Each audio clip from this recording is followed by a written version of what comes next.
नमस्कार मेरे परिवार साथियों। जैसा कि हमने लास्ट वीडियो में मई माह की करंट अफेयर हमने कवर की थी और इस वीडियो में मेरे साथियों हम कवर करेंगे जून माह की कंप्लीट करंट अफेयर की थ्योरी हम कवर करेंगे, जिसको हमने 4 भागों में इसमें डिवाइड किया है। मेरे प्यारे साथियों, इसकी इंडेक्स आपके राजस्थान का जो आपका पहला टॉपिक है वह है आपका राजस्थान की प्रमुख योजनाएं, कार्यक्रम, नीतियां व अभियान। हम जो आपका पहला टॉपिक है उसमें हम डिस्कस करेंगे। सेकंड है आपका वह है राजस्थान से संबंधित प्रमुख रिपोर्ट, मुद्दे, घटनाएं व चर्चित स्थल, इसमें डिस्कस करेंगे। जो थर्ड है अपना, उसमें डिस्कस करेंगे हम राजस्थान से संबंधित प्रमुख व्यक्तित्व, नियुक्तियां, पुरस्कार, सम्मान व खेल खिलाड़ी, हम इसमें डिस्कस करेंगे। जो फोर्थ है आपका मिससेलेनियस या विविध, हम इसमें डिस्कस करेंगे।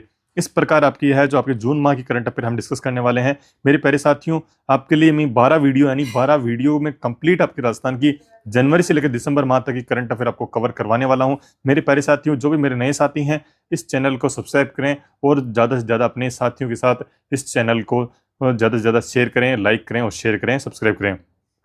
मेरे प्यारे साथियों, मैंने आपके लिए राजस्थान ज्योग्राफी की एमसीक्यू बेस्ड की एक सीरीज, उसमें संपूर्ण एक्सप्लेनेशन यानी उसकी थ्योरी भी हम उसके साथ साथ उसमें कवर करते जा रहे हैं एमसीक्यू साथ में, यानी कि कंप्लीट आपके 15 वीडियो के अंतर्गत आपके राजस्थान की ज्योग्राफी विथ एक्सप्लेनेशन एमसीक्यू के साथ आपकी कवर कर रहे हैं। और आपका करंट अफेयर का सेशन भी आपका एक वीडियो आपको डेली का करंट अफेयर का सेशन आपको मिलता रहेगा, यानी 12 वीडियो में राजस्थान की करंट अफेयर की कंप्लीट थ्योरी हम कवर करने वाले हैं। और इन्हीं 12 वीडियो के अंतर्गत आपकी इंडिया और आपके इंटरनेशनल करंट अफेयर है वो भी हम कवर करेंगे। तो मेरे प्यारे साथियों, स्टार्ट करते हैं आज जून माह की करंट अफेयर। उसका अपना पहला टॉपिक है राजस्थान की प्रमुख योजनाएं, कार्यक्रम, नीतियां एवं अभियान के बारे में हम डिस्कस करते हैं।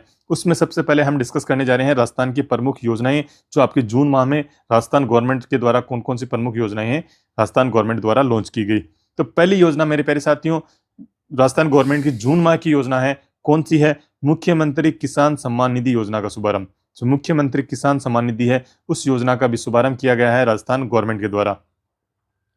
30 जून 2024 को मुख्यमंत्री श्री भजनलाल शर्मा ने कृषि उपज मंडी टोंक में मुख्यमंत्री किसान सम्मान निधि योजना का शुभारंभ किया है। तो आपको याद रखना है, मुख्यमंत्री किसान सम्मान निधि योजना है उसका शुभारंभ है कृषि उपज मंडी टोंक है, वहां से इसका शुभारंभ किया गया है। कब शुभारंभ किया है? 30 जून 2024 को इसका शुभारंभ। मुख्यमंत्री कौन है? अपने राजस्थान के भजनलाल जी शर्मा है, इनके द्वारा इनका उद्घाटन किया गया है। ठीक है, आपको याद रखना है मुख्यमंत्री किसान सम्मान निधि योजना, इसका शुभारंभ कृषि उपज मंडी टोंक से इसका शुभारंभ किया गया है। कब प्रारंभ हुआ है इसका? 30 जून 2024 को इसका शुभारंभ किया गया है। ठीक है, आगे बढ़ते हैं हम।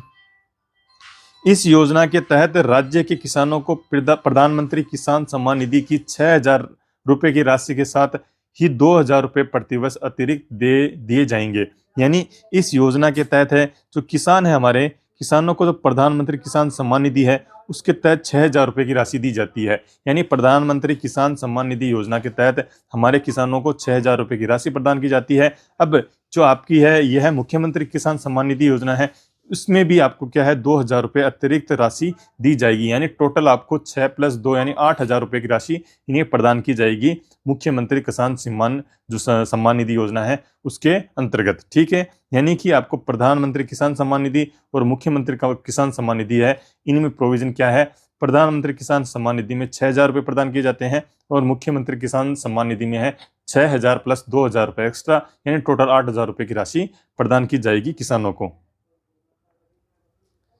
नेक्स्ट है आपका, इस योजना के तहत किसानों को प्रथम किस्त के रूप में 1,000 रुपए और दूसरे व तीसरे किस्त के रूप में 500 रुपए उनके खातों में पीएम किसान सम्मान निधि योजना की किस्त राशि के साथ हस्तांतरित किए जाएंगे। यानी कि जो टोटल 2,000 रुपए दिए जाते हैं किसानों को, उसमें जो प्रथम किस्त में जो राशि दी जाएगी वह 1,000 रुपए की राशि दी जाएगी और जो दूसरी और तीसरी किस्त है उसमें 500 रुपए उनके खातों में पीएम किसान सम्मान निधि योजना की किस्त जब हस्तांतरित की जाती है उसी के साथ ही ये जो मुख्यमंत्री किसान सम्मान निधि योजना की राशि है वह हस्तांतरित की जाएगी, यानी ट्रांसफर की जाएगी।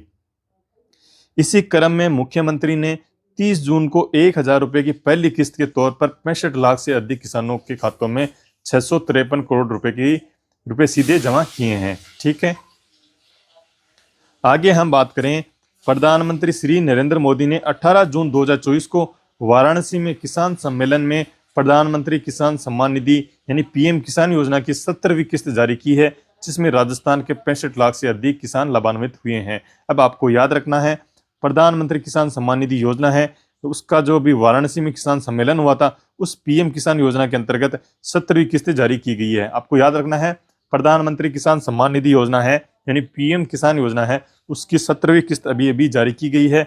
उसके द्वारा राजस्थान के 65 लाख से अधिक किसान क्या है, लाभान्वित हुए हैं। ठीक है, अब हम डिस्कस करें प्रधानमंत्री किसान सम्मान निधि योजना क्या है। प्रधानमंत्री किसान सम्मान निधि योजना क्या कहती है, ये हम देखते हैं। भारत सरकार ने 2 फरवरी 2019 को इस योजना का शुभारंभ किया था। यह भी इंपॉर्टेंट है, आपको याद रखना है। प्रधानमंत्री किसान सम्मान निधि योजना कब प्रारंभ हुई, 2 फरवरी 2019 को इसका शुभारंभ किया गया। ये बहुत इंपॉर्टेंट है, ये लाइन आपको याद रखनी है। प्रधानमंत्री किसान सम्मान निधि योजना है, 2 फरवरी 2019 को इसका शुभारंभ किया गया। ठीक है, आगे देखते हैं हम। इस योजना में पात्र किसान परिवारों को 6,000 रुपए प्रति वर्ष का लाभ दिया जाता है। आपको ये भी याद रखना है, प्रधानमंत्री किसान सम्मान निधि योजना है, उसमें 6,000 रुपए प्रति वर्ष उनको क्या है, लाभ के रूप में दिए जाते हैं, जो कि 2,000 रुपए की 3 समान किस्तों में हर 4 महीने में मिलते हैं। यानी 4-4 महीने के 3 इंटरवल में इसको जो आपका प्रति वर्ष है उसको किस्तों में डिवाइड किया गया है। यानी 2,000 रुपए की 3 समान किस्तों में हर 4 महीने में उन्हें राशि प्रदान की जाती है। आधुनिक डिजिटल तकनीकी का उपयोग करके प्रत्यक्ष लाभ अंतरण डीबीटी के माध्यम से लाभ सीधे पात्र लाभार्थियों के बैंक खाते में ट्रांसफर किए जाते हैं। यानी जो डीबीटी है उसके माध्यम से ही सीधे पात्र लाभार्थियों के बैंक खातों में ट्रांसफर किए जाते हैं। अगली योजना है जून माह की आपकी फार्म पॉन्ड खेत तलाई योजना, यानी फार्म पॉन्ड खेत तलाई योजना राजस्थान गवर्नमेंट के द्वारा प्रारंभ की गई है। केंद्र एवं राज्य सरकार द्वारा सिंचाई की समस्या का समाधान करने पर ड्रॉप मोर क्रॉप हेतु प्रधानमंत्री किसान सिंचाई योजना 2021-22 के तहत फार्म पॉन्ड का निर्माण कराया जा रहा है। अब आपको क्या याद रखना है, केंद्र एवं राज्य सरकार द्वारा सिंचाई की समस्या का समाधान करने के लिए, जो सिंचाई की समस्या आती है उनका समाधान करने के लिए पर ड्रॉप मोर क्रॉप, यानी पर ड्रॉप मोर क्रॉप हेतु प्रधानमंत्री कृषि सिंचाई योजना जो 2021-22 के तहत है, फार्म पॉन्ड का निर्माण किया जा रहा है। ठीक है, उद्देश्य क्या है इसका, वर्षा के पानी को इकट्ठा कर सिंचाई के काम में लेना। यानी फार्म पॉन्ड खेत तलाई योजना है, इसका उद्देश्य क्या है, वर्षा के पानी को इकट्ठा कर सिंचाई के रूप में इसे काम लेना, इसका उद्देश्य है। अब बात करें हम इसकी पात्रता यानी एलिजिबिलिटी, इसके लिए क्या रखी गई है। कृषक के स्वयं के नाम एक स्थान पर न्यूनतम कृषि योग्य भूमि 0.3 हेक्टेयर एवं संयुक्त खातेदार की स्थिति में एक स्थान पर न्यूनतम कृषि योग्य भूमि 0.5 हेक्टेयर होनी चाहिए। यानी अगर अकेला इंसान है उसके लिए उसके पास भूमि होनी चाहिए 0.3 हेक्टेयर। अगर संयुक्त खातेदार है तो उसके लिए जो भूमि होनी चाहिए 0.5 हेक्टेयर होनी चाहिए। ठीक है, अब आगे हम देखते हैं आवेदन। राजस्थान किसान साथी पोर्टल पर जन आधार के माध्यम से कृषक स्वयं या ई मित्र के माध्यम से आवेदन कर सकता है। राजस्थान में संचालन, इस योजना का संचालन कृषि आयुक्तालय राजस्थान सरकार द्वारा इसका संचालन किया जाता है। आगे का है चालू वित्त वर्ष 2024-25 में इस योजना के अंतर्गत देय अनुदान SC ST लघु व सीमांत श्रेणी के कृषक के लिए कच्चे फार्म पॉन्ड हेतु लागत का 70% या अधिकतम 73,000 यानी 73,500 रुपए उन्हें प्रदान किए जाते हैं। प्लास्टिक लाइनिंग फार्म पॉन्ड हेतु निर्माण के लिए लागत का 90% या अधिकतम 1,35,000 रुपए प्रदान किए जाते हैं। ये भी आपको याद रखना है, SC ST और लघु सीमांत श्रेणी के अगर कृषक हैं, यानी SC ST और लघु सीमांत श्रेणी के अगर कृषक है तो उन्हें कच्चे फॉन्ड के निर्माण हेतु, यानी जो कच्चे फॉन्ड का अगर निर्माण किया जा रहा है उसके लिए उन्हें लागत राशि का 70% उन्हें वो है अनुदान प्रदान किया जाता है। और मैक्सिमम है जो आपका कितना है 73,500 रुपीज उन्हें प्रदान किए जाते हैं। और अब बात करें अपन प्लास्टिक लाइनिंग फार्म पॉन्ड हेतु निर्माण के लिए कितनी राशि प्रदान की जाती है। प्लास्टिक लाइनिंग फार्म पॉन्ड हेतु लागत का 90% उन्हें प्रदान किया जाता है। मैक्सिमम 1,35,000 रुपये उन्हें प्रदान किए जाते हैं। सामान्य श्रेणी के जो कृषक होते हैं उन्हें लागत राशि का 60% या 63,000 उन्हें प्रदान किए जाते हैं। जो सामान्य श्रेणी के कृषक है उन्हें लागत का 60% या मैक्सिमम 63,000 उन्हें कच्चे फॉन्ड के निर्माण हेतु उन्हें प्रदान किए जाते हैं। ठीक है, अब बात करें प्लास्टिक लाइनिंग फार्म पॉन्ड हेतु सामान्य श्रेणी के कृषक को लागत का 80% और 1,20,000 रुपए मैक्सिमम उन्हें प्रदान किए जाते हैं। आगे हम बात करें, न्यूनतम 400 घन मीटर क्षमता का फॉर्म पॉन्ड बनाए जाने पर अनुदान दे है। यानी आपको मिनिमम 400 घन मीटर यानी 400 मीटर क्यूब क्षमता का फॉर्म पॉन्ड बनाना ही पड़ेगा, तब ये राशि की जो अनुदान के रूप में आपको दी जाएगी।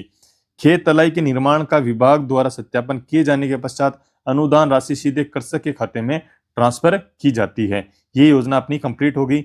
अब हम अगली योजना जून माह की हम डिस्कस करते हैं, वह है आपकी कृषक उपहार योजना की लॉटरी। कृषक उपहार योजना की लॉटरी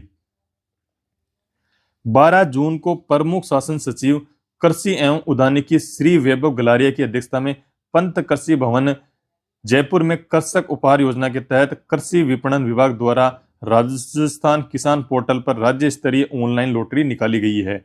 ये राजस्थान किसान पोर्टल है, उसके ऊपर एक क्या है ऑनलाइन लॉटरी निकाली गई है। अब इस योजना के तहत जो कृषक उपहार योजना है की लॉटरी, इसके तहत कुछ किसानों को पुरस्कृत किया गया है। वह उसमें प्रथम पुरस्कार कोटा मंडी के मंजीत पाल को दिया गया है, उसमें पुरस्कार राशि के रूप में उन्हें 2,50,000 रुपए दिए गए हैं। सेकंड पुरस्कार है हनुमानगढ़ मंडी के शाह मोहम्मद को 1,50,000 रुपए राशि के रूप में प्रदान किए गए हैं। जो थर्ड पुरस्कार है वह उदयपुर मंडी के प्रभुलाल को 1,00,000 रुपए की राशि प्रदान की गई है। ये आपको याद रखना, बस इसमें इतना इंपॉर्टेंट है आपका, कृषक उपहार योजना के तहत कृषि विपणन विभाग द्वारा राजस्थान किसान पोर्टल पर राज्य स्तरीय ऑनलाइन लॉटरी निकाली गई है। ठीक है, किसके ऊपर निकाली गई है? राजस्थान किसान पोर्टल है, उसके ऊपर कृषि विपणन विभाग द्वारा ये जो है आपकी ऑनलाइन कृषक उपहार योजना के तहत, यानी कृषक उपहार योजना के तहत राजस्थान किसान पोर्टल पर कृषि विपणन विभाग द्वारा एक क्या है ऑनलाइन लॉटरी निकाली गई है। आपको बस इतना याद रखना है। ये प्रथम द्वितीय तृतीय पुरस्कार आपको याद करने की इतनी आवश्यकता नहीं है, लेकिन एक बार आपको इसको रीड आउट जरूर कर लें। अब आगे हम देखें, कृषकों को पुरस्कार राशि का भुगतान संबंधी मंडी समिति से किया जाएगा। मंडी उक्त भुगतान राशि का पुनर्भरण राजस्थान राज्य कृषि विपणन बोर्ड से प्राप्त करता है। कृषि उपहार योजना की शुरुआत कब हुई, ये आपको याद रखना है, इंपॉर्टेंट है ये। कृषि उपहार योजना कब प्रारंभ हुई? वर्ष 2021-22 में इसका क्या हुई, इसकी शुरुआत हुई थी। कृषि उपहार योजना वर्ष 2021-22 में इसकी शुरुआत हुई थी, ये आपको याद रखनी है। अब आगे देखते हैं पुनः योजना का क्रियान्वयन। इस योजना का क्रियान्वयन है जो आपका कृषि विपणन विभाग है, इसके द्वारा इस योजना का क्रियान्वयन किया जा रहा है। उद्देश्य क्या है इस योजना का? कृषि उपज को ई नेम के माध्यम से विक्रय करने तथा ई पेमेंट के माध्यम से भुगतान प्राप्त करने के लिए प्रेरित करने हेतु कृषकों को अपनी उपज का अधिकाधिक लाभ दिलाना। यह योजना राज्य के उन सभी व्यक्तियों पर प्रभावी होगी जो अपनी कृषि उपज को ई नेम के माध्यम से विक्रय करेंगे। उन्हें ई नेम पोर्टल के माध्यम से उपहार कूपन नंबर जारी किया जाता है। यानी ई नेम के माध्यम से जो विक्रय करने के लिए क्या है, जो इस प्रोसेस के द्वारा कृषकों को अधिकतम लाभ दिलाने के लिए ये आपकी योजना चलाई गई है। नेक्स्ट योजना आपकी जून माह की है, प्रतिबंधित प्लास्टिक वस्तुओं की जानकारी देने हेतु पारितोषिक योजना। जो प्रतिबंधित यानी जो बैंड प्लास्टिक है, उन वस्तुओं की अगर जानकारी देने पर कुछ पारितोषिक यानी कुछ आपको राशि प्रदान की जाती है, उसके लिए एक योजना राजस्थान गवर्नमेंट द्वारा लॉन्च की गई है। पर्यावरण संरक्षण एवं प्लास्टिक मुक्त राजस्थान बनाने व आम नागरिकों को जागरूक करने के उद्देश्य से राजस्थान राज्य प्रदूषण नियंत्रण मंडल द्वारा पारितोषिक इनाम योजना प्रारंभ की गई है। किसके द्वारा प्रारंभ की गई है? राजस्थान राज्य प्रदूषण नियंत्रण मंडल के द्वारा पारितोषिक इनाम योजना प्रारंभ की गई है। किसके द्वारा? राजस्थान राज्य प्रदूषण नियंत्रण मंडल के द्वारा पारितोषिक इनाम योजना प्रारंभ की गई है पर्यावरण संरक्षण व प्लास्टिक मुक्त राजस्थान बनाने के लिए। इस योजना के तहत प्रदेश भर में प्रतिबंधित प्लास्टिक वस्तुओं के परिवहन, भंडारण एवं विक्रय की जानकारी देने पर राजस्थान के स्थानीय निकाय विभाग, शहरी विकास, आवासन विभाग व परिवहन विभाग इत्यादि द्वारा प्रतिबंधित प्लास्टिक वस्तुओं के सबूत व पर्याप्त मात्रा में जब्ती पर विधिक कार्रवाई की जाएगी व सूचना देने वाले को व्यक्ति को तुरंत 10,000 रुपये राशि का इनाम प्रदान किया जाएगा। यानी जो प्रतिबंधित प्लास्टिक वस्तु हैं उनका अगर परिवहन और भंडारण या बिक्री की जानकारी दी जाती है तो उस व्यक्ति को 10,000 रुपये इनाम के रूप में इस योजना के अंतर्गत प्रदान किए जाते हैं। प्रतिबंधित प्लास्टिक की सूचना देने पर शीघ्र इनाम हेतु योजना प्रारंभ करने वाला राजस्थान देश का पहला राज्य है। यानी प्रतिबंधित प्लास्टिक की सूचना देने पर शीघ्र इनाम देने हेतु राजस्थान है देश का पहला राज्य बना है। ठीक है, ये आपको ध्यान रखना है। आगे है आपका नेक्स्ट जून माह की योजना है आपकी राजस्थान शहरी बुनियादी ढांचा विकास परियोजना का पंचम चरण अभी लॉन्च हुआ है। राजस्थान शहरी बुनियादी ढांचा विकास परियोजना का पंचम चरण अभी लॉन्च हुआ है। राजस्थान के शहरी क्षेत्रों के समावेशी विकास, सॉलिड वेस्ट मैनेजमेंट, हरित ऊर्जा, अर्बन मोबिलिटी, आजीविका व बाजारों को उन्नत करने आदि हेतु यूडीएच विभाग राजस्थान द्वारा विश्व बैंक के सहयोग से चलाई जा रही है।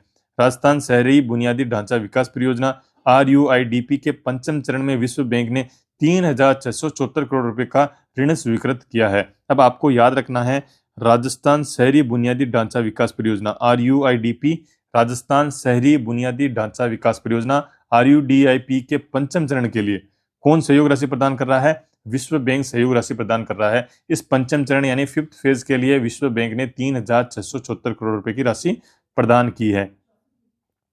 इस योजना का संबंध किससे है? राजस्थान के शहरी क्षेत्रों के समावेशी विकास हेतु यूडीएच विभाग द्वारा विश्व बैंक के सहयोग से यह चलाई जा रही है। यानी राजस्थान के जो शहरी क्षेत्र है उनका समावेशी विकास के लिए यह योजना विश्व बैंक के सहयोग से चलाई जा रही है, जिसमें सॉलिड वेस्ट मैनेजमेंट, हरित ऊर्जा, अर्बन मोबिलिटी और आजीविका व बाजारों को उन्नत करने हेतु यह योजना चलाई जा रही है। तो आपको याद रखना है राजस्थान शहर बुनियादी ढांचा विकास परियोजना का पंचम चरण में विश्व बैंक ने सहयोग राशि प्रदान की है।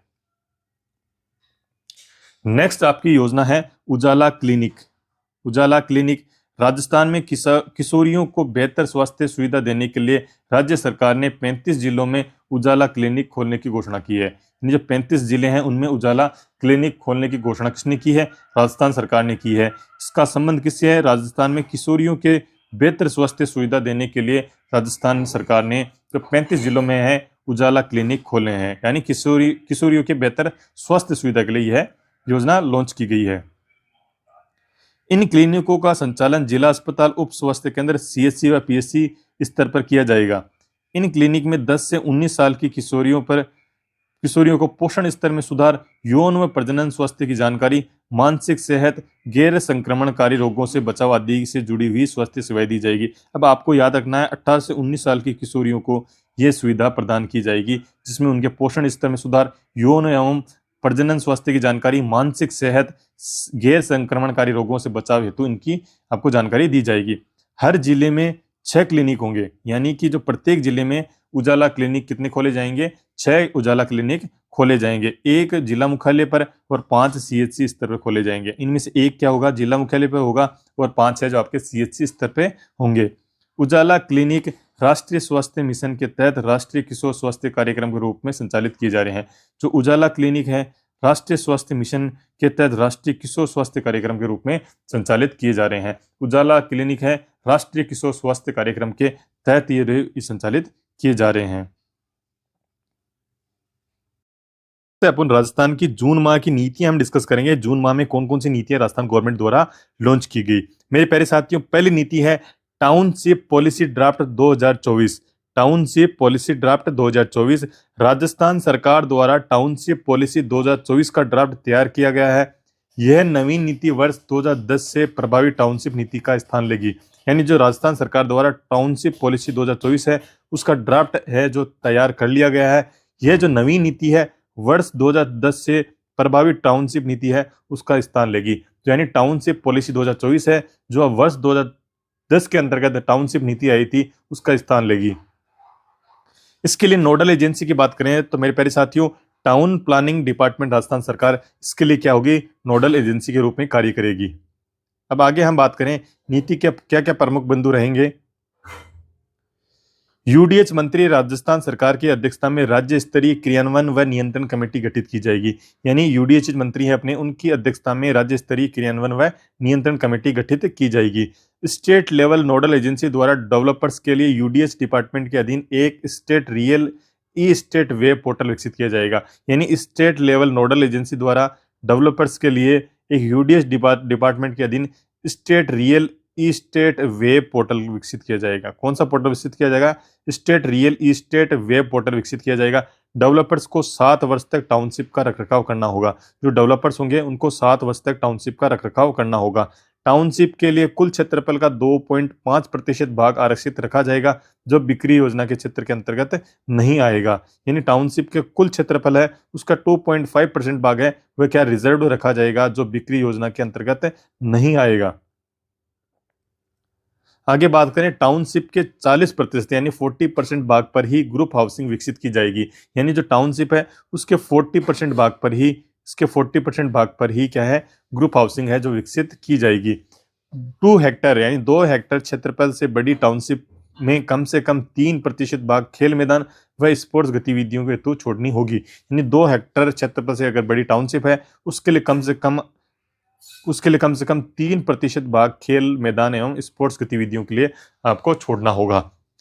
2500 वर्ग मीटर से बड़े भूखंडों में पर्यावरण अनुकूल इमारतें यानी ग्रीन बिल्डिंग्स बनाना अनिवार्य होगा।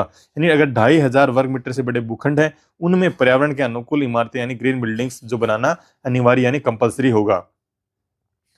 500 से 750 वर्ग मीटर के भूखंडों में 8 मंजिल से अधिक ऊंचाई की इमारतों का निर्माण नहीं किया जा सकेगा। यानी 500 से 750 वर्ग मीटर के भूखंड है उनमें 8 मंजिल से अधिक ऊंचाई की इमारतों का निर्माण नहीं किया जा सकेगा। कितनी मंजिल का? 8 मंजिल से अधिक ऊंचाई की इमारतों का जो निर्माण है नहीं किया जा सकेगा। नेक्स्ट आपकी पॉलिसी है regional and urban policy bill draft 2024। यानी regional and urban policy bill draft 2024 27 जून को शहरी विकास एवं आवास विभाग ने राजस्थान के पहले regional and urban planning bill के ड्राफ्ट को मंजूरी प्रदान की है। यह ड्राफ्ट यदि विधानसभा से पारित होते हैं तो ऐसा विधेयक लाने वाला राजस्थान देश का पहला राज्य होगा। अगर ये बिल पारित हो जाता है, regional and urban planning bill draft 2024 अगर पारित हो जाता है तो राजस्थान देश का पहला ऐसा राज्य होगा जो इस प्रकार का बिल या इसका regional and urban planning bill pass करेगा। इस विधेयक के लाए जाने से गांव व शहरों के लिए इंटीग्रेटेड डेवलपमेंट प्लानिंग योजना सुनियोजित रूप से तैयार की जा सकेगी। यानी इस विधेयक से क्या होगा, गांव एवं शहरों के लिए इंटीग्रेटेड डेवलपमेंट प्लानिंग योजना सुनियोजित रूप से तैयार की जा सकेगी। अब हम जून माह के प्रमुख अभियान के बारे में डिस्कस करें कि राजस्थान गवर्नमेंट के द्वारा कौन कौन से प्रमुख अभियान जून माह के अंतर्गत लॉन्च किए गए हैं। पहला अभियान है चिकित्सा विभाग के 3 अभियानों का शुभारंभ हुआ है। चिकित्सा विभाग है अपना, उसके 3 अभियान के शुभारंभ हुआ है जून माह के अंतर्गत। स्वास्थ्य राजस्थान के संकल्प को मूर्त रूप देने के क्रम में मुख्यमंत्री ने चिकित्सा विभाग के 3 अभियानों का शुभारंभ किया है। उनमें से पहला अभियान आपका कौन सा है? राष्ट्रीय प्लस पोलियो अभियान। पहला अभियान है आपका चिकित्सा विभाग का राष्ट्रीय प्लस पोलियो अभियान। राज्य में प्लस पोलियो अभियान के तहत 5 वर्ष तक की आयु के करीब 1.07 करोड़ बच्चों को प्लस पोलियो की खुराक पिलाई जाने का लक्ष्य रखा गया है। इसके लिए 61,500 से अधिक बूथ बनाए गए हैं जिन पर 77,500 से अधिक टीमें प्लस पोलियो की खुराक पिलाएगी। 30 जून रविवार को प्रदेश के सभी स्वास्थ्य बूथों पर राष्ट्रीय प्लस पोलियो अभियान चलाया गया। अब ये आपको इंपॉर्टेंट है, याद रखना है, प्लस पोलियो अभियान के तहत 5 वर्ष तक की आयु के 1.7 करोड़ बच्चों को प्लस पोलियो की खुराक पिलाने का लक्ष्य रखा गया है। यानी जो प्लस पोलियो अभियान है, राष्ट्रीय प्लस पोलियो अभियान है, उसके अंतर्गत 5 वर्ष तक की आयु के 1.07 करोड़ बच्चों को प्लस पोलियो की खुराक पिलाने का लक्ष्य रखा गया। ये बात आपको लर्न करनी है, याद रखनी है।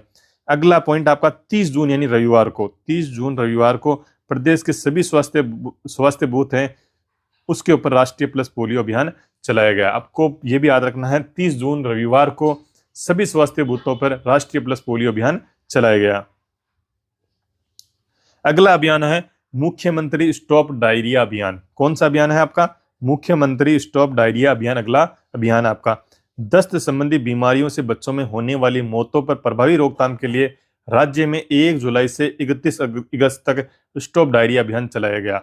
आपको याद रखना है स्टॉप डायरिया अभियान क्या है। बच्चों में होने वाली यानी दस्त से होने वाली बच्चों में होने वाली मौतों पर रोक लगाने के लिए 1 जुलाई से 31 अगस्त तक स्टॉप डायरिया अभियान मुख्यमंत्री स्टॉप डायरिया अभियान है वह संचालित किया गया। इस अभियान के तहत स्वास्थ्य कार्मिक घर घर जाकर 5 साल तक की आयु के बच्चों को दस्त से बचाव हेतु स्वास्थ्य परामर्श, ORS पैकेट व जिंक की गोलियां उपलब्ध करवाएंगे। अगला अभियान है आभा आईडी बनाओ अभियान। आभा आईडी बनाओ अभियान ये भी क्या है, चिकित्सा विभाग द्वारा स्टार्ट किया गया एक अभियान है। आभा आईडी बनाओ अभियान चिकित्सा विभाग ने 30 जून को आभा आईडी बनाओ अभियान प्रारंभ किया है। कब प्रारंभ किया है?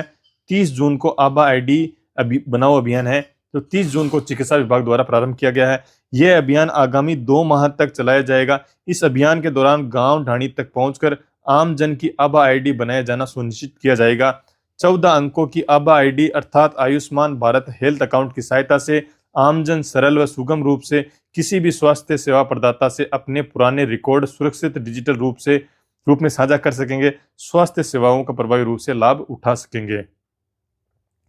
यानी कि 30 जून को है आभा आईडी बनाओ अभियान प्रारंभ किया गया था। यह अभियान आगामी 2 माह तक चलाया जाएगा। इस अभियान के दौरान गांव ढाणी तक पहुंचकर आम जन की आभा आईडी बनाया जाना सुनिश्चित किया जाएगा। जो 14 अंकों की आभा आईडी है, यानी आभा आईडी में कितनी डिजिट है, 14 डिजिट है इसमें, अर्थात आयुष्मान भारत हेल्थ अकाउंट की सहायता से, जो आयुष्मान भारत हेल्थ अकाउंट है उसकी सहायता से आमजन सरल व एवं सुगम रूप से किसी भी स्वास्थ्य सेवा प्रदाता से अपने पुराने स्वास्थ्य रिकॉर्ड सुरक्षित व डिजिटल रूप से साझा कर सकेंगे, स्वास्थ्य सेवाओं का प्रभावी रूप से वह लाभ उठा सकेंगे। नेक्स्ट है आपका एक पेड़ मां के नाम अभियान राज्य में शुभारंभ किया गया है। एक पेड़ मां के नाम अभियान का शुभारंभ राज्य में किया गया है। 23 जून 2024 को राज्य में एक पेड़ मां के नाम अभियान शुरू किया गया है। आपको ये याद रखना है, एक पेड़ मां के नाम अभियान है 23 जून 2024 को प्रारंभ किया गया है। एक पेड़ मां के नाम अभियान कब प्रारंभ किया गया है? 23 जून 2024 को यह प्रारंभ किया गया है। मुख्यमंत्री श्री भजनलाल शर्मा ने अभियान के अंतर्गत मुख्यमंत्री आवास पर अपनी माताजी श्रीमती गोमती देवी के साथ बेल का पौधा लगाकर इस अभियान का शुभारंभ किया है। आपको ये रीड आउट करना है। मैंने जो हाईलाइट किए वही पॉइंट आपको लर्न आउट करने हैं, बाकी चीजें इंपॉर्टेंट इतनी नहीं है। आपको रीड आउट करके मैं बता रहा हूं कि ये चीज इसमें गिवन है। उल्लेखनीय है कि 5 जून 2024 को विश्व पर्यावरण दिवस प्रधानमंत्री श्री नरेंद्र मोदी ने एक माह पेड़ के नाम अभियान का शुभारंभ किया था। इसका शुभारंभ कब किया गया? 5 जून 2024 को विश्व पर्यावरण दिवस पर प्रधानमंत्री श्री नरेंद्र मोदी जी के द्वारा एक पेड़ मां के नाम अभियान का शुभारंभ किया गया। कब किया गया? एक पेड़ मां के नाम अभियान का शुभारंभ 5 जून 2024 को, जब विश्व पर्यावरण दिवस मनाया जाता है उस दिन किया गया था। अगला अभियान है अपना मुख्यमंत्री जल स्वावलंबन अभियान 2.0। मुख्यमंत्री जल स्वावलंबन अभियान 2.0।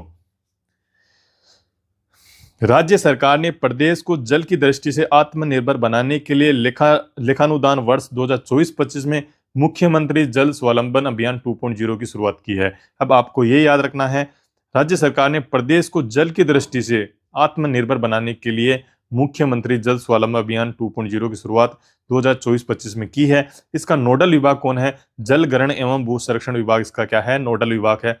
प्रशासनिक विभाग की अपन बात करें तो आपका कौन सा है? ग्रामीण विकास एवं पंचायती राज विभाग इसका क्या है? प्रशासनिक विभाग है। जिला कलेक्टर इस योजना के क्रियान्वयन हेतु नोडल अधिकारी होंगे। इसका मुख्य उद्देश्य क्या है?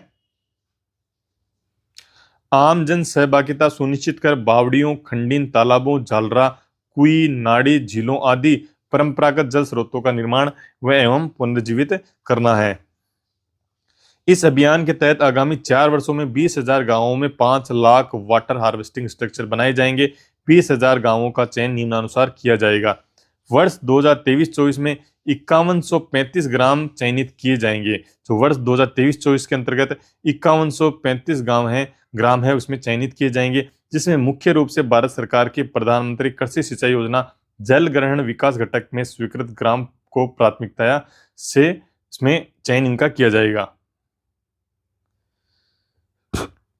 नेक्स्ट है आपका मुख्यमंत्री की अध्यक्षता में राज्य जल स्वावलंबन अभियान समिति का गठन किया जाएगा। इस समिति में अन्य विभाग के 21 विशेषज्ञों को सदस्य बनाया जाएगा। इसी प्रकार जिला स्तर पर जिला कलेक्टर, ब्लॉक स्तर पर उपखंड अधिकारी, ग्राम पंचायत स्तर पर सरपंच समिति के क्या होंगे? इसमें अध्यक्ष होंगे। अभियान में कौन कौन से कार्य किए जाएंगे वो हम बात करें। लघु, बड़ी एवं मध्यम सिंचाई परियोजनाओं की मरम्मत, नवीनीकरण एवं सुदृढ़ीकरण का कार्य इसमें किया जाएगा। पेयजल स्रोतों का सुदृढ़ीकरण करने के कार्य, सार्वजनिक कुओं की मरम्मत, पुनर्द्वार, rain water rooftop harvesting structure का निर्माण, भू रिचार्ज शाफ्ट और बावड़ी की मरम्मत आदि। चारागाह का विकास, वृक्षारोपण और उद्यानिकी, सूक्ष्म सिंचाई तथा ड्रिप, स्प्रिंकलर एवं पाइपलाइन आदि, यानी चारागाह विकास, वृक्षारोपण, उद्यानिकी। आगे है मुख्यमंत्री जल स्वावलंबन अभियान का प्रारंभ जनवरी 2016 में झालावाड़ जिले से किया गया था। जो मुख्यमंत्री जल स्वावलंबन अभियान है, इसका प्रारंभ जनवरी 2016 से झालावाड़ जिले से किया गया था। यानी जो मुख्यमंत्री जल स्वावलंबन अभियान है आपका जनवरी 2016 में झालावाड़ जिले से किया गया था। ये आपको याद रखना है। मुख्यमंत्री जल स्वावलंबन अभियान का प्रारंभ कब किया गया था? इसका शुभारंभ है जनवरी 2016 में झालावाड़ जिले से किया गया था। ये इंपॉर्टेंट लाइन है, बाकी चीजें आपको रीड आउट ही करनी है। अगला प्रोजेक्ट है आपका नींव प्रोजेक्ट। नींव प्रोजेक्ट पिछड़े क्षेत्रों की बालिकाओं को सशक्त बनाने के लिए अप्रैल माह में शुरू की गई पहल प्रोजेक्ट नींव 1 जून 2024 को सफलतापूर्वक संपन्न हुआ। यह जो प्रोजेक्ट नींव है किससे संबंधित है? जो पिछड़े क्षेत्रों की बालिकाओं को सशक्त बनाने के लिए ये जो प्रोजेक्ट नींव है स्टार्ट किया गया। इसका जो सफलतापूर्वक संपन्न है वह 1 जून 2024 को इसका सफलतापूर्वक संपन्न हुआ था। समापन समारोह है स्वामी विवेकानंद राजकीय मॉडल स्कूल चूली बाड़मेर में इसका समापन समारोह है जिसका आयोजित हुआ। कहाँ पे हुआ? स्वामी विवेकानंद राजकीय मॉडल स्कूल चूली बाड़मेर में इसका समापन समारोह आयोजित किया गया। आगे बात करें अपन, इसका संचालन भारतीय सेना के कोर्णा कोर की बोगरा ब्रिगेड द्वारा बाड़मेर के सीमावर्ती गांव चुली में किया गया। अब इसका जो नींव प्रोजेक्ट है इसका संचालन है भारतीय सेना के कोर्णा कोर की बोगरा ब्रिगेड है उसके द्वारा बाड़मेर के गांव चुली में इसका आपका है जो आपका संचालन किया गया। यानी भारतीय सेना के कोर्णा कोर की बोगरा ब्रिगेड है। कोर्णा कोर की कौन सी ब्रिगेड है? बोगरा ब्रिगेड है। इसके द्वारा बाड़मेर के गांव चुली में इसका संचालन किया गया। इसका पहला उद्देश्य 25 युवा लड़कियों का समग्र विकास करना तथा उन्हें स्वास्थ्य जागरूकता, नियमित व्यायाम, आध्यात्मिक कल्याण, निर्णय लेने में कौशल और कार्य प्रबंधन के माध्यम से सशक्त बनाया था। इस कार्यक्रम में 9 से 12 वर्ष आयु वर्ग की बालिकाओं ने भाग लिया था। इस नींव प्रोजेक्ट है उसमें किसने भाग लिया? 9 से 12 वर्ष की आयु वर्ग की बालिकाओं ने इसमें पार्टिसिपेट किया था। नेक्स्ट आपका D5 मोटरसाइकिल अभियान। D5 मोटरसाइकिल अभियान क्या है? कारगिल युद्ध के वीरों की वीरता और बलिदान को श्रद्धांजलि अर्पित करने के लिए युद्ध विजय की 25वीं वर्षगांठ के उपलक्ष्य में भारतीय सेना ने D5 मोटरसाइकिल अभियान के शुरू किया था। कारगिल युद्ध के वीरों की वीरता और बलिदान की श्रद्धांजलि अर्पित करने के लिए युद्ध विजय की 25वीं वर्षगांठ के उपलक्ष्य में भारतीय सेना ने D5 मोटरसाइकिल अभियान शुरू किया था। यानी D5 मोटरसाइकिल अभियान है वह आपका कारगिल युद्ध के वीरों की वीरता का बलिदान के लिए याद करने के लिए, उनको श्रद्धांजलि देने के लिए यह अभियान शुरू किया गया था। इस अभियान का नेतृत्व ऑपरेशन विजय को सफलतापूर्वक अंजाम देने वाले तोपखाना रेजिमेंट द्वारा किया गया था। यानी आपको यह भी याद रखना है इस अभियान का नेतृत्व किसके द्वारा किया गया था? तोपखाना रेजिमेंट के द्वारा किया गया था। 12 जून को 8 मोटरसाइकिलों की 3 टीमें देश के 3 कोनों, पूर्व में दिनगन असम, पश्चिम में द्वारका गुजरात, दक्षिण में धनुषकोडी तमिलनाडु से यात्रा शुरू की और ये टीमें 26 जून को दिल्ली में एकत्र हुई, जिसके पश्चात 10 जुलाई को द्रास जम्मू कश्मीर पहुंची। आगे है अपना द्वारका पश्चिमी किनारे से चली टीम अहमदाबाद, उदयपुर, जोधपुर, अजमेर, जयपुर और अलवर होते हुए दिल्ली पहुंची। 5 शहरों द्रास, दिल्ली, द्वारका, धनुषकोडी, दिनजन के नाम पर इस अभियान का नाम D5 मोटरसाइकिल अभियान रखा गया। किन 5 शहरों के नाम पर? द्रास, दिल्ली, द्वारका एवं धनुषकोडी एवं दिनजन। द्रास, दिल्ली, द्वारका, धनुषकोडी व दिनजन के नाम पर इसका नाम क्या रखा गया?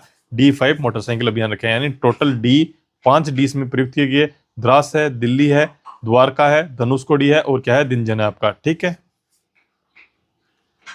अगला वाला आपका नेक्स्ट पॉइंट है चित्तौड़गढ़ का निपुण अभियान। चित्तौड़गढ़ में कौन सा अभियान चला गया? निपुण अभियान। 12 जून 2024 को जिला कलेक्टर आलोक रंजन द्वारा मिशन निपुण चित्तौड़गढ़ का शुभारंभ तथा मार्गदर्शिका का विमोचन किया गया। मिशन निपुण है कहां पे चलाया गया? चित्तौड़गढ़ में चलाया गया। इस मिशन का उद्देश्य अकादमिक वर्ष 2024-25 में कक्षा 3 से 5 में अध्ययनरत विद्यार्थियों को FLN foundation literacy and numeracy की बुनियादी दक्षता में निपुण बनाना है। यानी कक्षा 3 से 5 में जो अध्ययनरत विद्यार्थी हैं उनको FLN foundation literacy and numeracy की बुनियादी दक्षता में निपुण बनाना इसका मुख्य उद्देश्य था। नेक्स्ट अभियान है आपका नशा मुक्त अभियान। यह अभियान हनुमानगढ़ जिले में जिला कलेक्टर कानाराम द्वारा प्रारंभ किया गया था। यानी जो नशा मुक्त अभियान है हनुमानगढ़ जिले में प्रारंभ किया गया था। ठीक है, इसके तहत जिले की स्कूलों में चौथे शनिवार को विद्यार्थियों के बीच नशा मुक्ति जागरूकता गतिविधियां आयोजित की जाएगी।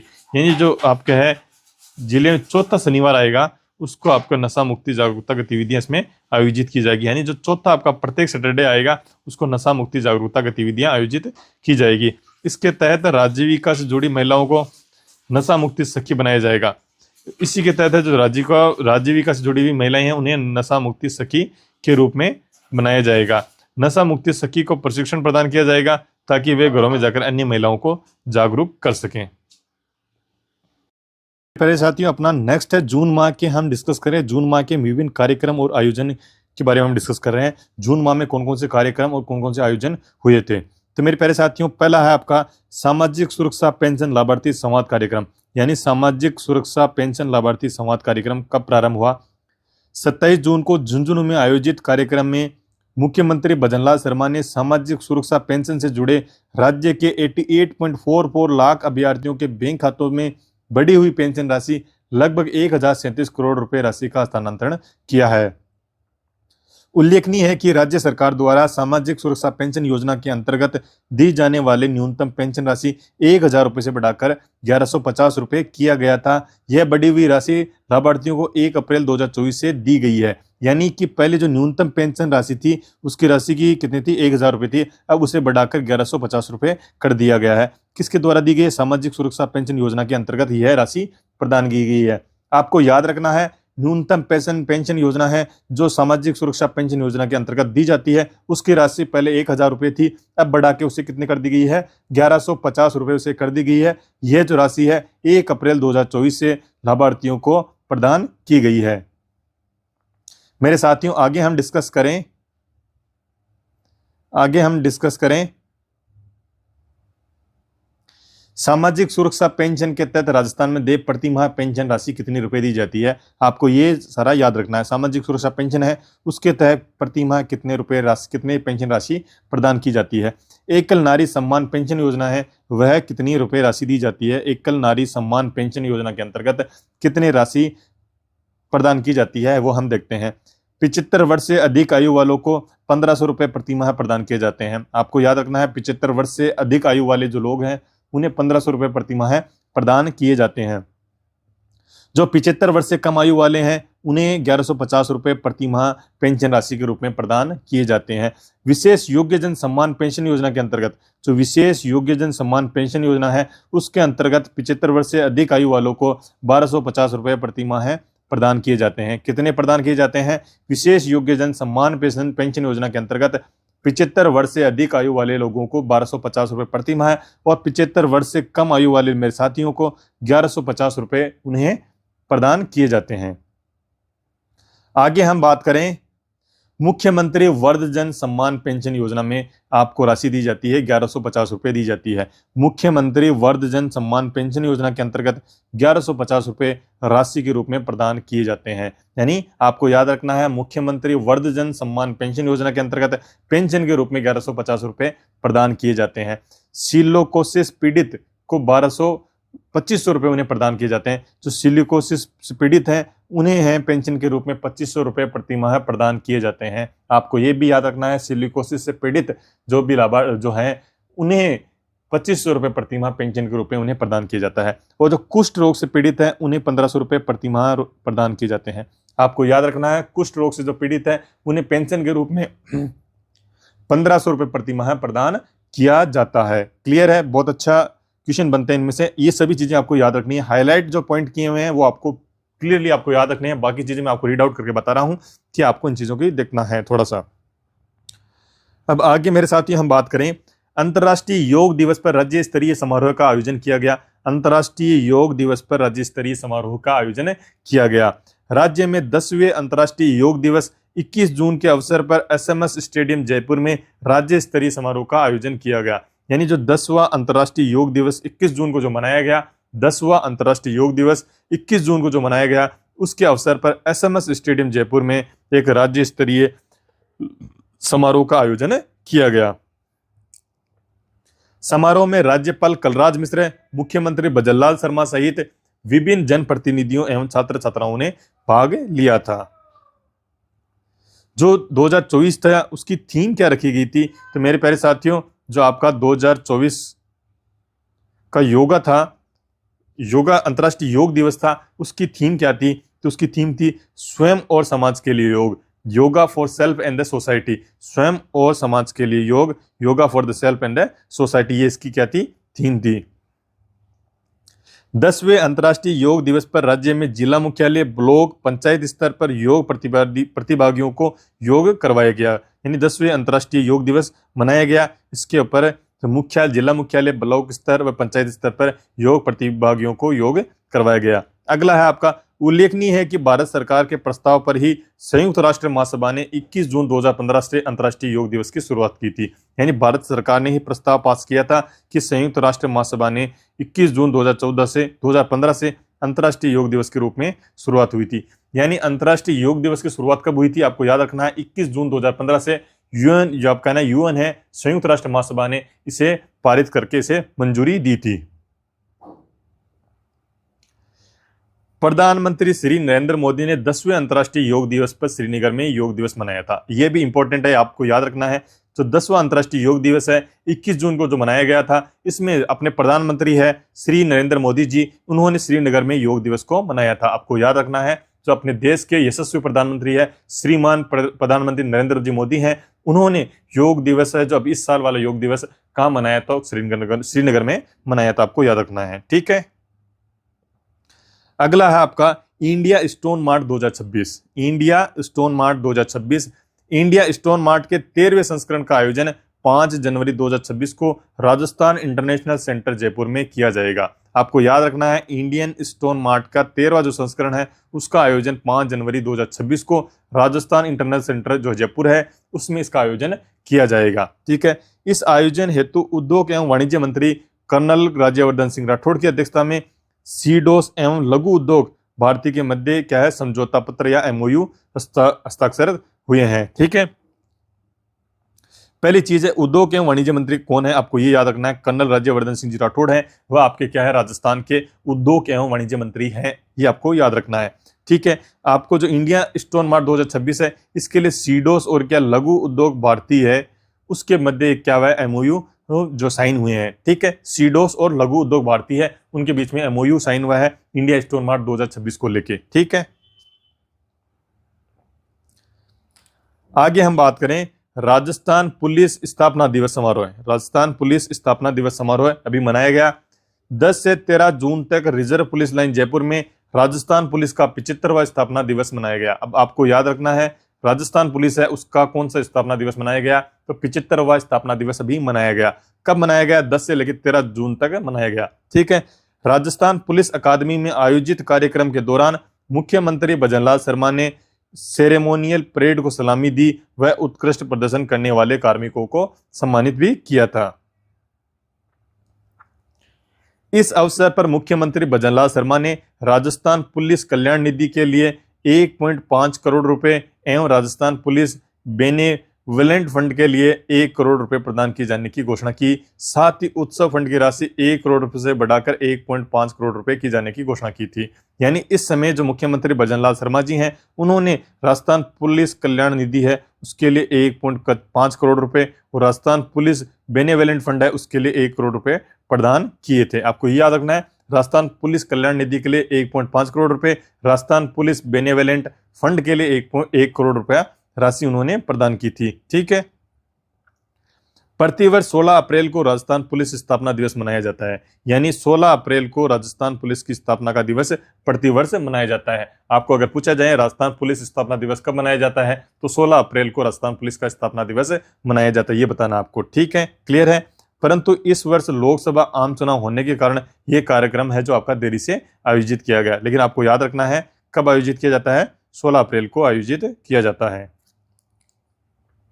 नेक्स्ट है आपका विश्व पर्यावरण दिवस पर राज्य स्तरीय समारोह है। विश्व पर्यावरण दिवस के ऊपर राज्य स्तरीय समारोह का क्या आयोजन किया गया। विश्व पर्यावरण दिवस 5 जून के अवसर पर जयपुर के जालाना स्थित राजस्थान इंटरनेशनल सेंटर में राज्य स्तरीय समारोह का आयोजन किया गया। विश्व पर्यावरण दिवस कब मनाया जाता है, 5 जून को मनाया जाता है। इस दिन जयपुर के जालाना में जो राजस्थान इंटरनेशनल सेंटर है स्थित है, उसमें राज्य स्तरीय समारोह का आयोजन किया गया। यह राज्य स्तरीय विश्व पर्यावरण दिवस समारोह है राजस्थान राज्य प्रदूषण नियंत्रण मंडल, वन पर्यावरण एवं जलवायु परिवर्तन विभाग राजस्थान के संयुक्त तत्वावधान में आयोजित किया गया था, ठीक है। कार्यक्रम के तहत किए गए विभिन्न कार्य कौन कौन से किए गए। इस समारोह में मुख्यमंत्री श्री भजनलाल शर्मा ने राज्य में पौधारोपण महाअभियान की शुरू करने की घोषणा की थी। यानी इसी समारोह में जो पौधारोपण महाअभियान है उसी समय जो शुरू किया गया था। इस अभियान के तहत राज्य भर में 7 करोड़ पौधे लगाए जाएंगे। कितने पौधे लगाए जाएंगे? 7 करोड़ पौधे लगाए जाएंगे, जिनमें से 3 करोड़ पौधे आमजन की रियायती दर पर उपलब्ध कराए जाएंगे, 3 करोड़ पौधे राजकीय भूमि और 1 करोड़ पौधे ओरण व चारागाह भूमि पर लगाए जाएंगे। तो पौधारोपण महाअभियान है वह इसी समय आपका प्रारंभ किया गया था। नेक्स्ट आपका राज्य प्रदूषण नियंत्रण मंडल द्वारा जयपुर के लिए वायु गुणवत्ता पूर्व प्रणाली लॉन्च की गई। यानी जो कौन सी लॉन्च की गई? जयपुर शहर के लिए वायु गुणवत्ता पूर्व प्रणाली लॉन्च की गई। इस प्रणाली से जयपुर के निवासियों के लिए मौसम की तर्ज पर वायु की गुणवत्ता के बारे में पूर्व ही चेतावनी जारी की जाएगी, जिससे वायु की गुणवत्ता की वजह से होने वाली परेशानियों का समाधान पहले ही हम कर सकेंगे। नेक्स्ट है आपका अलवर एवं कोटा जिलों के लिए सोर्स अपोर्शमेंट एवं एमिशन इन्वेंटरी रिपोर्ट जारी की गई है। राज्य प्रदूषण नियंत्रण मंडल की ओर से आयोजित फोटोग्राफी प्रतियोगिता में उत्कृष्ट फोटो के लिए मुख्यमंत्री ने विपुल बालचंद्र को प्रथम, रितु शर्मा को द्वितीय, रविंद्र चौधरी को तृतीय पुरस्कार प्रदान किया है। विश्व पर्यावरण दिवस 5 जून की थीम क्या थी? आपको ये याद रखना है। विश्व पर्यावरण दिवस है जो 5 जून है, उसकी थीम क्या थी? भूमि मरुस्थलीकरण और सूखे से बचाव। यानी विश्व पर्यावरण दिवस 5 जून 2024 को जो मनाया गया उसकी थीम क्या थी? भूमि मरुस्थलीकरण और सूखे से बचाव इसकी थीम रखी गई थी। क्या रखी गई थी? भूमि मरुस्थलीकरण और सूखे से बचाव इसकी थीम रखी गई थी। इंपॉर्टेंट है, याद रखना है। हम सबको धरती के संसाधनों का विवेकपूर्ण उपयोग, पुनःचक्रण, रेड्यूस, रीयूज या रिसाइकिल को बढ़ावा देना चाहिए। यानी ट्रिपल आर आपका है, इसके लिए यूज किया जाता है रेड्यूस, रीयूज और रिसाइकिल को बढ़ावा देना चाहिए। नेक्स्ट आपका कार्यक्रम है आपनी लाडो बालिका शिक्षा हेतु समुदाय जागृति कार्यक्रम। आपनी लाडो बालिका शिक्षा हेतु समुदाय जागृति कार्यक्रम राजस्थान स्कूल शिक्षा परिषद जयपुर ने 21 जून को आपनी लाडो बालिका शिक्षा हेतु समुदाय जागृति कार्यक्रम का शुभारंभ किया। किसने किया? राजस्थान स्कूल शिक्षा परिषद जयपुर ने 21 जून को आपनी लाडो बालिका शिक्षा हेतु समुदाय जागृति का कार्यक्रम का शुभारंभ किया है। इस कार्यक्रम के अंतर्गत बालिकाओं को विद्यालय से जोड़ने, ठहराव सुनिश्चित करने, गुणवत्तापूर्ण शिक्षा उपलब्ध कराने हेतु सभी विद्यालयों द्वारा एक रैली आयोजित की जाएगी एवं बालिका शिक्षा को बढ़ावा देने हेतु पोस्टर का निर्माण कर सार्वजनिक स्थलों पर लगाए जाएंगे। अगला आपका राज्य के समस्त जिलों के सभी राजकीय प्राथमिक, उच्च माध्यमिक विद्यालयों में जुलाई माह में एक रैली व SSD की बैठक आयोजित की जाएगी। यानी जुलाई माह के अंतर्गत एक रैली का आयोजन हमेशा किया जाएगा। बेटी बचाओ बेटी पढ़ाओ कार्यक्रम की राजस्थान में ब्रांड एम्बेसडर अवनी लेखरा के जीवन व सफलता से जुड़ी कहानियों का वृत्तांत भी बताया जाएगा। अब आपको क्या याद रखना है? बेटी बचाओ बेटी पढ़ाओ कार्यक्रम की राजस्थान की ब्रांड एम्बेसडर कौन है? अवनी लेखरा है। तो टोक्यो पैरालंपिक में क्या है? स्वर्ण पदक विजेता है। इसके जीवन और सफलता से जुड़ी हुई कहानियों का वृत्तांत भी इस समय बताया जाएगा। आपनी लाडो बालिका शिक्षा हेतु समुदाय जागृति कार्यक्रम का आयोजन विद्यालय में जुलाई 2024 तक संपन्न किया जाएगा। यानी आपनी लाडो बालिका शिक्षा हेतु समुदाय जागृति कार्यक्रम का आयोजन जुलाई 2024 में संपन्न किया जाएगा। ठीक है। अगला आपका कार्यक्रम है सकुरा विज्ञान कार्यक्रम। सकुरा विज्ञान कार्यक्रम जापान विज्ञान एवं प्रौद्योगिकी एजेंसी JAST ने सकुरा विज्ञान कार्यक्रम 2024 में 21 छात्रों को आमंत्रित किया है। भारत सरकार के शिक्षा मंत्रालय ने स्कूली शिक्षा एवं साक्षरता विभाग ने एक समारोह आयोजित कर इन्हें हरी झंडी दिखाकर रवाना किया है। यानी जापान विज्ञान एवं प्रौद्योगिकी एजेंसी JAST ने सकुरा विज्ञान कार्यक्रम 2024 के लिए 24 में 21 छात्रों को आमंत्रित किया है।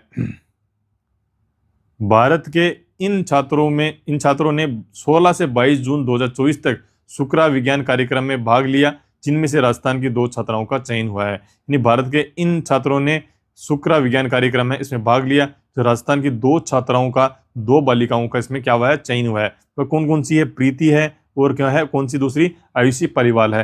प्रीति है जो कस्तूरबा गांधी बालिका विद्यालय कर्णपुरा हनुमानगढ़ की है बालिका है, और आयुषी जो पालीवाल है स्वामी विवेकानंद मॉडल स्कूल पोखरण जैसलमेर की रहने वाली है। छात्रों को कार्यक्रम के तहत जापान की अल्पकालीन यात्राओं के लिए आमंत्रित किया जाता है।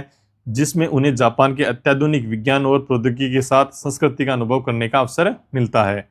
अगला समिट है आपका सिंगापुर में वर्ल्ड सिटीज समिट 2024 संपन्न हुआ है। सिंगापुर में वर्ल्ड सिटीज समिट 2024 संपन्न हुआ है। 2 से 4 मई 2024 को वर्ल्ड सिटीज समिट 2024 का आयोजन सिंगापुर में किया गया। वर्ल्ड सिटीज समिट 2024 का आयोजन है सिंगापुर में किया गया। इस समिट में भारत का प्रतिनिधित्व जयपुर नगर निगम ग्रेटर से मेयर डॉक्टर सौम्या गुर्जर ने किया था।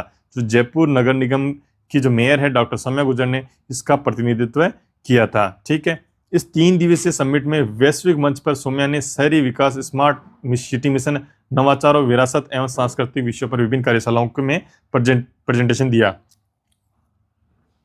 वर्ल्ड सिटीज समिट का यह 9वां संस्करण है। इसमें विश्व के 250 से अधिक शहरों के महापौर, उद्योगपति व अंतर्राष्ट्रीय संस्थाओं ने इसमें भाग लिया था। ठीक है, आगे हम बात करें हरिदेव जोशी पत्रकारिता एवं जनसंचार विश्वविद्यालय का दीक्षांत समारोह भी आयोजित हुआ है। हरिदेव जोशी पत्रकारिता एवं जनसंचार विश्वविद्यालय का दीक्षांत समारोह भी आयोजित हुआ है। 29 जून 2024 को राज्यपाल एवं कलाधिपति श्री कलराज मिश्र हरिदेव जोशी पत्रकारिता एवं जनसंचार विश्वविद्यालय जयपुर के द्वितीय।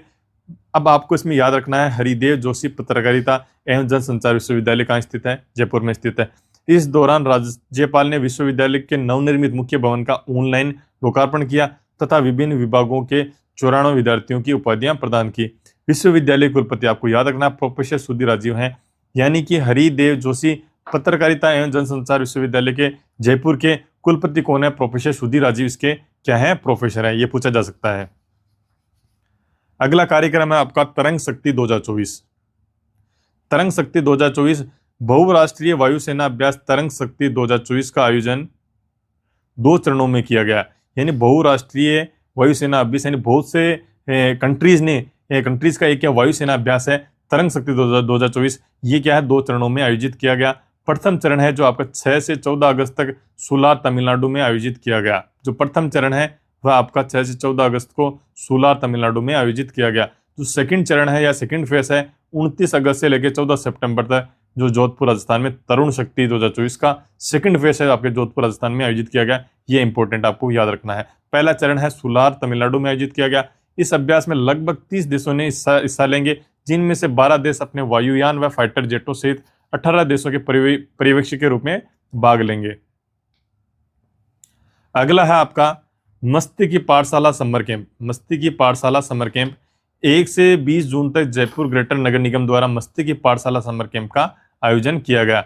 जयपुर ग्रेटर नगर निगम द्वारा मस्ती की पाठशाला समर कैंप का आयोजन किया गया। आपको याद रखना है मस्ती की पाठशाला समर कैंप का आयोजन जयपुर ग्रेटर नगर निगम द्वारा किया गया। इन कैंपों में 5 से 15 वर्ष तक के बच्चों की निःशुल्क रूप से आत्मनिर्भरता के गुर, डांस, पेंटिंग, योग आदि से जुड़ी 10 से अधिक विधाओं को सिखाया जाएगा। आगे का अपन डिस्कस करें स्वामी केशवानंद राजस्थान कृषि विश्वविद्यालय का दीक्षांत समारोह है। स्वामी केशवानंद राजस्थान कृषि विश्वविद्यालय का दीक्षांत समारोह है। स्वामी केशवानंद राजस्थान कृषि विश्वविद्यालय कहाँ स्थित है? बीकानेर में स्थित है। ये पहला पॉइंट आपको याद रखना है। स्वामी केशवानंद राजस्थान कृषि विश्वविद्यालय कहाँ स्थित है? बीकानेर में स्थित है। इसका 20वें दीक्षांत समारोह में राज्यपाल श्री कलराज मिश्र की अध्यक्षता में संपन्न हुआ। राज्यपाल ने विश्वविद्यालय द्वारा विकसित की गई चने की मुम्मल किस्म GNG 1881 गणगौर और मोठ की वेराइटी किस्म का भी निरीक्षण किया था। यानी जो आपकी चने की किस्म कौन सी है? मुम्मल किस्म, चने की मुम्मल किस्म, और GNG 1581 गणगौर और मोठ की कौन सी है? वेराइटी किस्म का भी इन्होंने निरीक्षण किया। आपको ये भी याद रखना चने की जो किस्म है कौन सी है? मुम्मल किस्म, और GNG 1581 गणगौर और मोठ की कौन सी है? वेराइटी किस्म है। तो राज्यपाल श्री मिश्र ने कृषि विश्वविद्यालय परिसर में 6.5 लाख रुपए की लागत से नवनिर्मित संविधान पार्क, कृषि महाविद्यालय में 1 करोड़ की लागत से नवनिर्मित भारत रत्न डॉक्टर MS स्वामीनाथन छात्रावास का लोकार्पण किया। इसके साथ ही कृषि ज्ञान रथ को हरी झंडी दिखाकर रवाना किया। यानी जो राजस्थान जो कृषि विश्वविद्यालय परिसर में जो क्या भारत रत्न डॉक्टर MS स्वामीनाथन छात्रावास का लोकार्पण किया। यानी कौन सा छात्रावास है? डॉक्टर MS स्वामीनाथन छात्रावास। और कृषि ज्ञान रथ का भी यहाँ पे हरी झंडी दिखाकर रवाना किया गया। अब आता है आगे ग्रीष्म महोत्सव 2024। 14 से 15 जून 2024 को माउंट आबू सिरोही में राजस्थान पर्यटन विभाग एवं जिला प्रशासन सिरोही के संयुक्त तत्वाधान में ग्रीष्म महोत्सव का आयोजन किया गया। आपको याद रखना है, ग्रीष्म महोत्सव का आयोजन कब किया गया? 14 से 15 जून 2024 को। 14 से 15 जून 2024 को किया गया। माउंट आबू सिरोही में इसका आयोजन किया गया। राजस्थान पर्यटन विभाग एवं जिला प्रशासन सिरोही के संयुक्त तत्वाधान में, राजस्थान पर्यटन विभाग वो जिला प्रशासन सिरोही के संयुक्त तत्वाधान में ग्रीष्म महोत्सव का आयोजन किया गया। समारोह के दौरान नक्की झील पर बोट रेस प्रतियोगिता का आयोजन किया गया। इस समारोह के दौरान जो नक्की झील है उसके ऊपर बोट रेस की प्रतियोगिता का आयोजन किया गया, जिसमें लोकेश और रवीना प्रथम स्थान पर रहे। यानी इस प्रकार हमने ये डिस्कस कर लिए। सोटो स्टीयरिंग कमेटी का पुनर्गठन, यानी सोटो की फुल फॉर्म क्या होती है? Organ and tissue transplant organisation Rajasthan. इस सोटो की फुल फॉर्म ही आपको याद रखनी है। इसके लिए एक क्या है, कमेटी का गठन किया गया है। इस कमेटी के अध्यक्ष हैं सवाई मानसिंह मेडिकल कॉलेज के प्रधानाचार्य व नियंत्रक। ठीक है, अब हम आगे डिस्कस करते हैं। राज्य में शुरू होगी प्रधानमंत्री ई बस सेवा। दो राजस्थान राज्य है, इसमें कौन सी से जो आपकी बस से प्रारंभ होगी? प्रधानमंत्री ई बस सेवा प्रारंभ होगी। शहरी क्षेत्रों में बढ़ते प्रदूषण को कम करने के लिए भारत सरकार द्वारा प्रधानमंत्री ई बस सेवा क्या है? प्रारंभ की गई है। जो प्रधानमंत्री ई बस सेवा है किसके द्वारा प्रारंभ की गई है? भारत सरकार द्वारा शहरी क्षेत्रों में बढ़ते हुए प्रदूषण को कम करने के लिए प्रारंभ की गई है। राजस्थान के 8 शहरों में कुल 500 ई बसों का संचालन किया जाएगा। इनमें कौन कौन से शहर शामिल हैं आपके? जयपुर है, जोधपुर है, उदयपुर है, कोटा है, अजमेर है, भीलवाड़ा है, अलवर है और बीकानेर है। आगे हम देखें मेरे साथियों, Rajasthan exercise citizen app. Rajasthan exercise citizen app के बारे में अगर हम देखें, जयपुर संभाग के संभागीय आयुक्त डॉक्टर आरुषि मलिक ने राजस्थान एक्सरसाइज सिटीजन ऐप का विमोचन किया है। यानी जयपुर संभाग के संभागीय आयुक्त का आपको नाम याद रखना है, डॉक्टर आरुषि मलिक हैं। जो डॉक्टर आरुषि मलिक है वह क्या है? जयपुर संभाग की संभागीय आयुक्त है। इन्होंने राजस्थान एक्सरसाइज सिटीजन ऐप का क्या है? विमोचन किया है। आबकारी विभाग द्वारा बनाया गया यह ऐप राज्य में मदिरा की प्रमाणिकता एवं अधिकतम खुदरा मूल्य की जानकारी हासिल करने में आमजन के लिए उपयोगी होगा। यानी यह जो आबकारी विभाग द्वारा बनाया गया ऐप है, इसमें मदिरा की प्रमाणिकता एवं अधिकतम खुदरा मूल्य की जानकारी हासिल करने के लिए आमजन के लिए यह उपयोगी होने वाला है।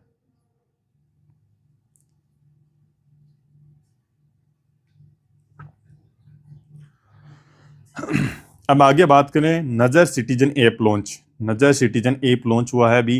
राजस्थान पुलिस ने जयपुर शहर के सुने घरों की निगरानी और नौकर किराएदारों के वेरिफिकेशन के लिए नजर सिटीजन ऐप लॉन्च किया है। यानी जो नजर सिटीजन ऐप है, राजस्थान पुलिस ने जयपुर शहर के सुने घरों की निगरानी एवं नौकर किराएदारों के वेरिफिकेशन के लिए नजर सिटीजन ऐप जयपुर शहर की राजस्थान पुलिस के द्वारा लॉन्च किया गया है। ऐप के जरिए सुने घर किराएदारों और नौकरों पर निगरानी रखी जाएगी। एक से ज्यादा दिनों के लिए बाहर जाने पर अपने सुने घर की जानकारी भी ऐप में अपलोड की जा सकती है, ताकि गश्ती दल समय समय पर चेक कर सकें। Recycle Jaipur app. Recycle Jaipur app Rajasthan में पहली बार जयपुर हेरिटेज नगर निगम द्वारा ई वेस्ट इलेक्ट्रॉनिक उपकरण तथा घर में मौजूद अन्य अनुपयोगी सामान की रिसाइकलिंग हेतु रिसाइकिल जयपुर नामक मोबाइल एप्लीकेशन लॉन्च किया गया है। ठीक है, इस ऐप में शहरवासियों को अपने घर का पता, कबाड़ का वजन बताना होगा। ऐप पर सूचना दर्ज कराने पर नगर निगम खुद कचरा ले जाएगा। कबाड़ की प्रकृति व प्रति किलो कीमत के आधार पर नगर निगम द्वारा कीमत निर्धारण भुगतान करेगा। ठीक है, रिसाइकिल जयपुर ऐप के द्वारा यह है। अगला आपका Q management app. Q management system राज्य में स्वास्थ्य सेवाओं को पेशेंट अनुकूल बनाने के लिए चिकित्सा विभाग के अधिकारियों का एक दल चिकित्सा के क्षेत्र में हो रहे आधुनिकतम कार्यों, नवाचारों, तकनीकों का अध्ययन करने के लिए नई दिल्ली स्थित अखिल भारतीय आयुर्विज्ञान संस्थान एम्स, यानी अखिल भारतीय आयुर्विज्ञान संस्थान एम्स जाएगा। चिकित्सा संस्थाओं में पंजीयन, परामर्श, जांच, दवा प्राप्त करने के लिए रोगियों एवं परिजनों को कतार में खड़ा होकर इंतजार नहीं करना पड़े, इसके लिए एआई व आईटी आधारित क्यू मैनेजमेंट सिस्टम विकसित किया गया है। यानी ये चिकित्सा विभाग द्वारा क्यू मैनेजमेंट सिस्टम जो आपके हैं, जो मरीज हैं, उनके लिए ये स्टार्ट किया गया है। अब हम बात करें, विश्व रिकॉर्ड का सर्टिफिकेट शिक्षा मंत्री को प्रदान किया गया है। विश्व रिकॉर्ड का सर्टिफिकेट है जो अपने शिक्षा मंत्री है मदन दिलावर जी को प्रदान किया गया है। किस क्षेत्र में दिया गया है वो हम देखते हैं। सचिवालय में स्कूल शिक्षा मंत्री श्री मदन दिलावर को वर्ल्ड बुक ऑफ लंदन ने वाइस प्रेसिडेंट प्रथम बल ने विश्व रिकॉर्ड का सर्टिफिकेट प्रदान किया है। वर्ल्ड बुक ऑफ लंदन ने प्रदान किया है। शिक्षा मंत्री कौन है अपने? मदन जी दिलावर हैं, उनको प्रदान किया गया है। उल्लेखनीय है कि 15 फरवरी को सूर्य सप्तमी के अवसर पर राज्य के विद्यालयों में आयोजित हुए सूर्य नमस्कार कार्यक्रम में विद्यार्थियों सहित 1.33 करोड़ से अधिक लोगों ने भागीदारी निभाते हुए विश्व रिकॉर्ड बनाया है। यानी सूर्य नमस्कार के लिए उन्हें यह आपका रिकॉर्ड, जो आपका वर्ल्ड रिकॉर्ड है, प्रदान किया। 1.33 करोड़ से अधिक लोगों ने एक साथ है जो सूर्य नमस्कार किया था। 1611 मिनट लगातार योग करके विश्व रिकॉर्ड बनाया। 1611 मिनट तक लगातार योग करके विश्व रिकॉर्ड किसने बनाया है? 10वें अंतर्राष्ट्रीय योग दिवस के उपलक्ष्य में 17 जून को जयपुर के इंद्रलोक सभागार में नगर निगम जयपुर ग्रेटर की ओर से आयोजित कार्यक्रम के दौरान लगभग 1000 प्रशिक्षकों ने और योगाचार्यों ने बिना रुके लगातार 1611 मिनट तक योग करके विश्व रिकॉर्ड बनाया है। इस अखंड योगाभ्यास को इंडिया बुक ऑफ रिकॉर्ड व एशिया बुक ऑफ रिकॉर्ड में दर्ज किया गया है। इसको इंडिया बुक ऑफ रिकॉर्ड एवं एशिया बुक ऑफ रिकॉर्ड में दर्ज किया गया है। इस रिकॉर्ड का certificate Jaipur greater mayor Saumya Gurjar को प्रदान किया गया है और इसका रिकॉर्ड का जो सर्टिफिकेट है जयपुर ग्रेटर की मेयर है सौम्या जी गुर्जर, उन्हें प्रदान किया गया है। इस योग अभ्यास में लगातार 1500 मिनट से अधिक समय तक योग किए जाने का लक्ष्य रखा गया था। ठीक है। नेक्स्ट आपका पोषण परिवार और दुलार पुरुष बने बराबर के जिम्मेदार पुस्तिका।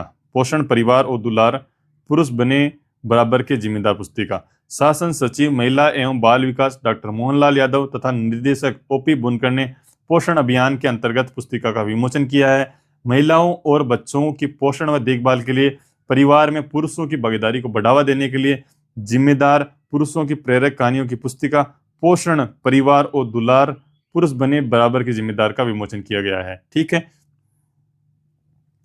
नेक्स्ट है आपका जनजाति क्षेत्र योजनाओं एवं विकास कार्यों की समीक्षा। जनजाति क्षेत्र है उनकी योजनाओं उनके विकास कार्यों की समीक्षा क्या करने के लिए राज्यपाल कलराज मिश्र ने 6 जून को राजभवन में जनजाति कल्याण के लिए संचालित योजनाओं एवं विकास कार्यों की प्रगति की समीक्षा की बैठक आयोजित की है। बैठक में बताया गया है कि आदिवासी क्षेत्रों में स्वैच्छिक स्वप्रेरणा कॉर्पोरेट सामाजिक उत्तरदायित्व CSR के तहत अमृत कलश योजना बनाकर उसे क्रियान्वित की पहल की जा रही है। एम्स जोधपुर के सहयोग से आदिवासी क्षेत्रों में satellite centre for tribal health and research की स्थापना की गई है। एम्स जोधपुर के सहयोग से जो आदिवासी क्षेत्र हैं उनमें satellite centre for tribal health and research की स्थापना की गई है। अब आपको ये याद रखना है, satellite centre for tribal health and research की स्थापना एम्स जोधपुर के सहयोग से आदिवासी क्षेत्रों में की गई है। ये आपको इंपॉर्टेंट लाइन है, ये आपको याद रखनी है। Okay, now we will discuss next one. Tele MANAS helpline. Tele MANAS helpline क्या है? राज्य में टेलीमानस हेल्पलाइन के माध्यम से मनोवैज्ञानिक विशेषज्ञों द्वारा मानसिक स्वास्थ्य संबंधी परामर्श प्रदान किया जा रहा है। तो राज्य में टेलीमानस नामक हेल्पलाइन है, इसके माध्यम में मनोवैज्ञानिक या साइकोलॉजिस्ट जो होते हैं, विशेषज्ञ होते हैं, उनके द्वारा मानसिक स्वास्थ्य संबंधी परामर्श प्रदान किया जाता है टेलीमानस हेल्पलाइन के द्वारा। ओके, कोई भी व्यक्ति मानसिक स्वास्थ्य संबंधी सहायता के लिए टोल फ्री नंबर क्या है आपके 14416 यानी 14416 या 1800891416 पर कॉल करके मदद प्राप्त कर सकता है। यानी टेलीमानस हेल्पलाइन के नंबर क्या है, टोल फ्री नंबर क्या है? 14416 या 1800891416। इसके द्वारा आप है जो आपकी मानसिक अगर आपकी दिक्कत है तो आप परामर्श उसके लिए ले सकते हैं, कंसल्टेंसी आप ले सकते हैं। नेक्स्ट आपका आत्मरक्षा के लिए काव मागा तकनीक। आत्मरक्षा के लिए यानी सेल्फ डिफेंस के लिए काव मागा तकनीक है। माउंट आबू सिरोही के पोलो ग्राउंड में आंतरिक सुरक्षा अकादमी CRPF माउंट की ओर से इजराइल की निहत्ते और गुत्था की लड़ाई क्राव मागा तकनीकी का प्रदर्शन किया गया। CRPF के सैनिकों ने इस दौरान आम नागरिकों को आत्मरक्षा और दूसरों के बचाव की कारगर तकनीकी क्राव मागा का प्रशिक्षण भी दिया था। यानी आपको याद रखना है क्राव मागा तकनीकी ये क्या है? निहत्ते एवं गुत्था की लड़ाई। निहत्ते एवं गुत्था की लड़ाई जो कहाँ है? इजराइल की है। इजराइल टेक्नोलॉजी की एक तकनीक है। ये क्या सेल्फ डिफेंस यानी आत्मरक्षा के लिए काम में ली जाती है। ये इसका प्रशिक्षण दिया गया था। आपको याद रखना है क्राव मागा तकनीक इजराइल की है। इसमें निहत्ते एवं गुत्था की लड़ाई की टेक्नोलॉजी, इसके द्वारा आत्मरक्षा यानी सेल्फ डिफेंस के गुण सिखाए गए। आगे है, उप मुख्यमंत्री ने हमीरपुरा में मूर्ति का अनावरण किया। उप मुख्यमंत्री यानी डिप्टी सीएम अपने कौन है, दिया कुमारी जी हैं। उन्होंने क्या है, हमीरपुरा में मूर्ति का अनावरण किया है। उप मुख्यमंत्री आपके प्रेमचंद जी बेरवा भी हैं, उप मुख्यमंत्री दो है अपने डिप्टी सीएम। उप मुख्यमंत्री आपके डॉक्टर प्रेमचंद बेरवा ने 10 जून 2024 को दौसा जिले के लालसोट तहसील में ग्राम हमीरपुरा में स्वर्गीय प्रभाती लाल बेरवा की मूर्ति का अनावरण किया है। जो स्वर्गीय प्रभाती लाल बेरवा है, उनकी मूर्ति का अनावरण कहाँ पे किया गया है, दौसा जिले के लालसोट तहसील के हमीरपुरा गांव में किया गया है। समारोह में स्थानीय महिलाओं द्वारा गाए जा रहे सूदा दंगल गायन, धार्मिक कथाओं का वाचन गाया गया। सूदा दंगल गायन, धार्मिक कथाओं का वाचन किया गया इस कार्यक्रम के दौरान। आगे है, राजस्थान का पहला लैंड पूलिंग प्रोजेक्ट। राजस्थान का पहला लैंड पूलिंग प्रोजेक्ट क्या है, पुरानी टोंक रोड जयपुर के ग्राम शिवदासपुरा चंदलाई बरखेड़ा में 163.5 हेक्टेयर जमीन को लैंड पुलिंग एक्ट के तहत डेवलप किया जाएगा। यह राज्य का पहला लैंड पुलिंग प्रोजेक्ट है। ये कौन सा प्रोजेक्ट है, राज्य का पहला लैंड पुलिंग प्रोजेक्ट है। ठीक है, इस प्रोजेक्ट का विकास कार्य जेडीए यानी जयपुर विकास प्राधिकरण द्वारा किया जा रहा है। ठीक है, अगला आपका पोर्टेबल चार्जिंग अडेप्टर का निर्माण। पोर्टेबल चार्जिंग अडेप्टर का निर्माण, आईआईटी जोधपुर ने ई व्हीकल को इमरजेंसी में चार्ज करने हेतु पोर्टेबल चार्जिंग अडेप्टर का निर्माण किया है। किसने किया है, आईआईटी जोधपुर ने ई व्हीकल को इमरजेंसी चार्ज करने हेतु पोर्टेबल चार्जर अडेप्टर का निर्माण किया है। इस अडेप्टर को केवल सोलर पैनल के सॉकेट से जोड़ना होगा, जो सोलर पैनल से बिजली लेकर व्हीकल को 5 से 10 मिनट में चार्ज कर देगा, जिससे ईवी की नजदीकी चार्जिंग स्टेशन पर पहुंचना आसान हो जाएगा। आपको याद रखना है, ई व्हीकल की इमरजेंसी चार्ज करने के लिए पोर्टेबल चार्जर अडेप्टर का निर्माण आईआईटी जोधपुर के द्वारा किया गया है। सिर्फ आपको यही याद रखना है। अगला आपका आईओटी पर आधारित मेडिसिन डिस्पेंसर। आईओटी पर आधारित मेडिसिन कौन सी आपकी डिस्पेंसर है, doctor Sampurnanand medical college SN Jodhpur की मल्टी डिसिप्लिनरी रिसर्च यूनिट की ओर से एक रोबोट जैसा मैकेनिकल उपकरण मेडिसिन डिस्पेंसर विकसित किया गया है।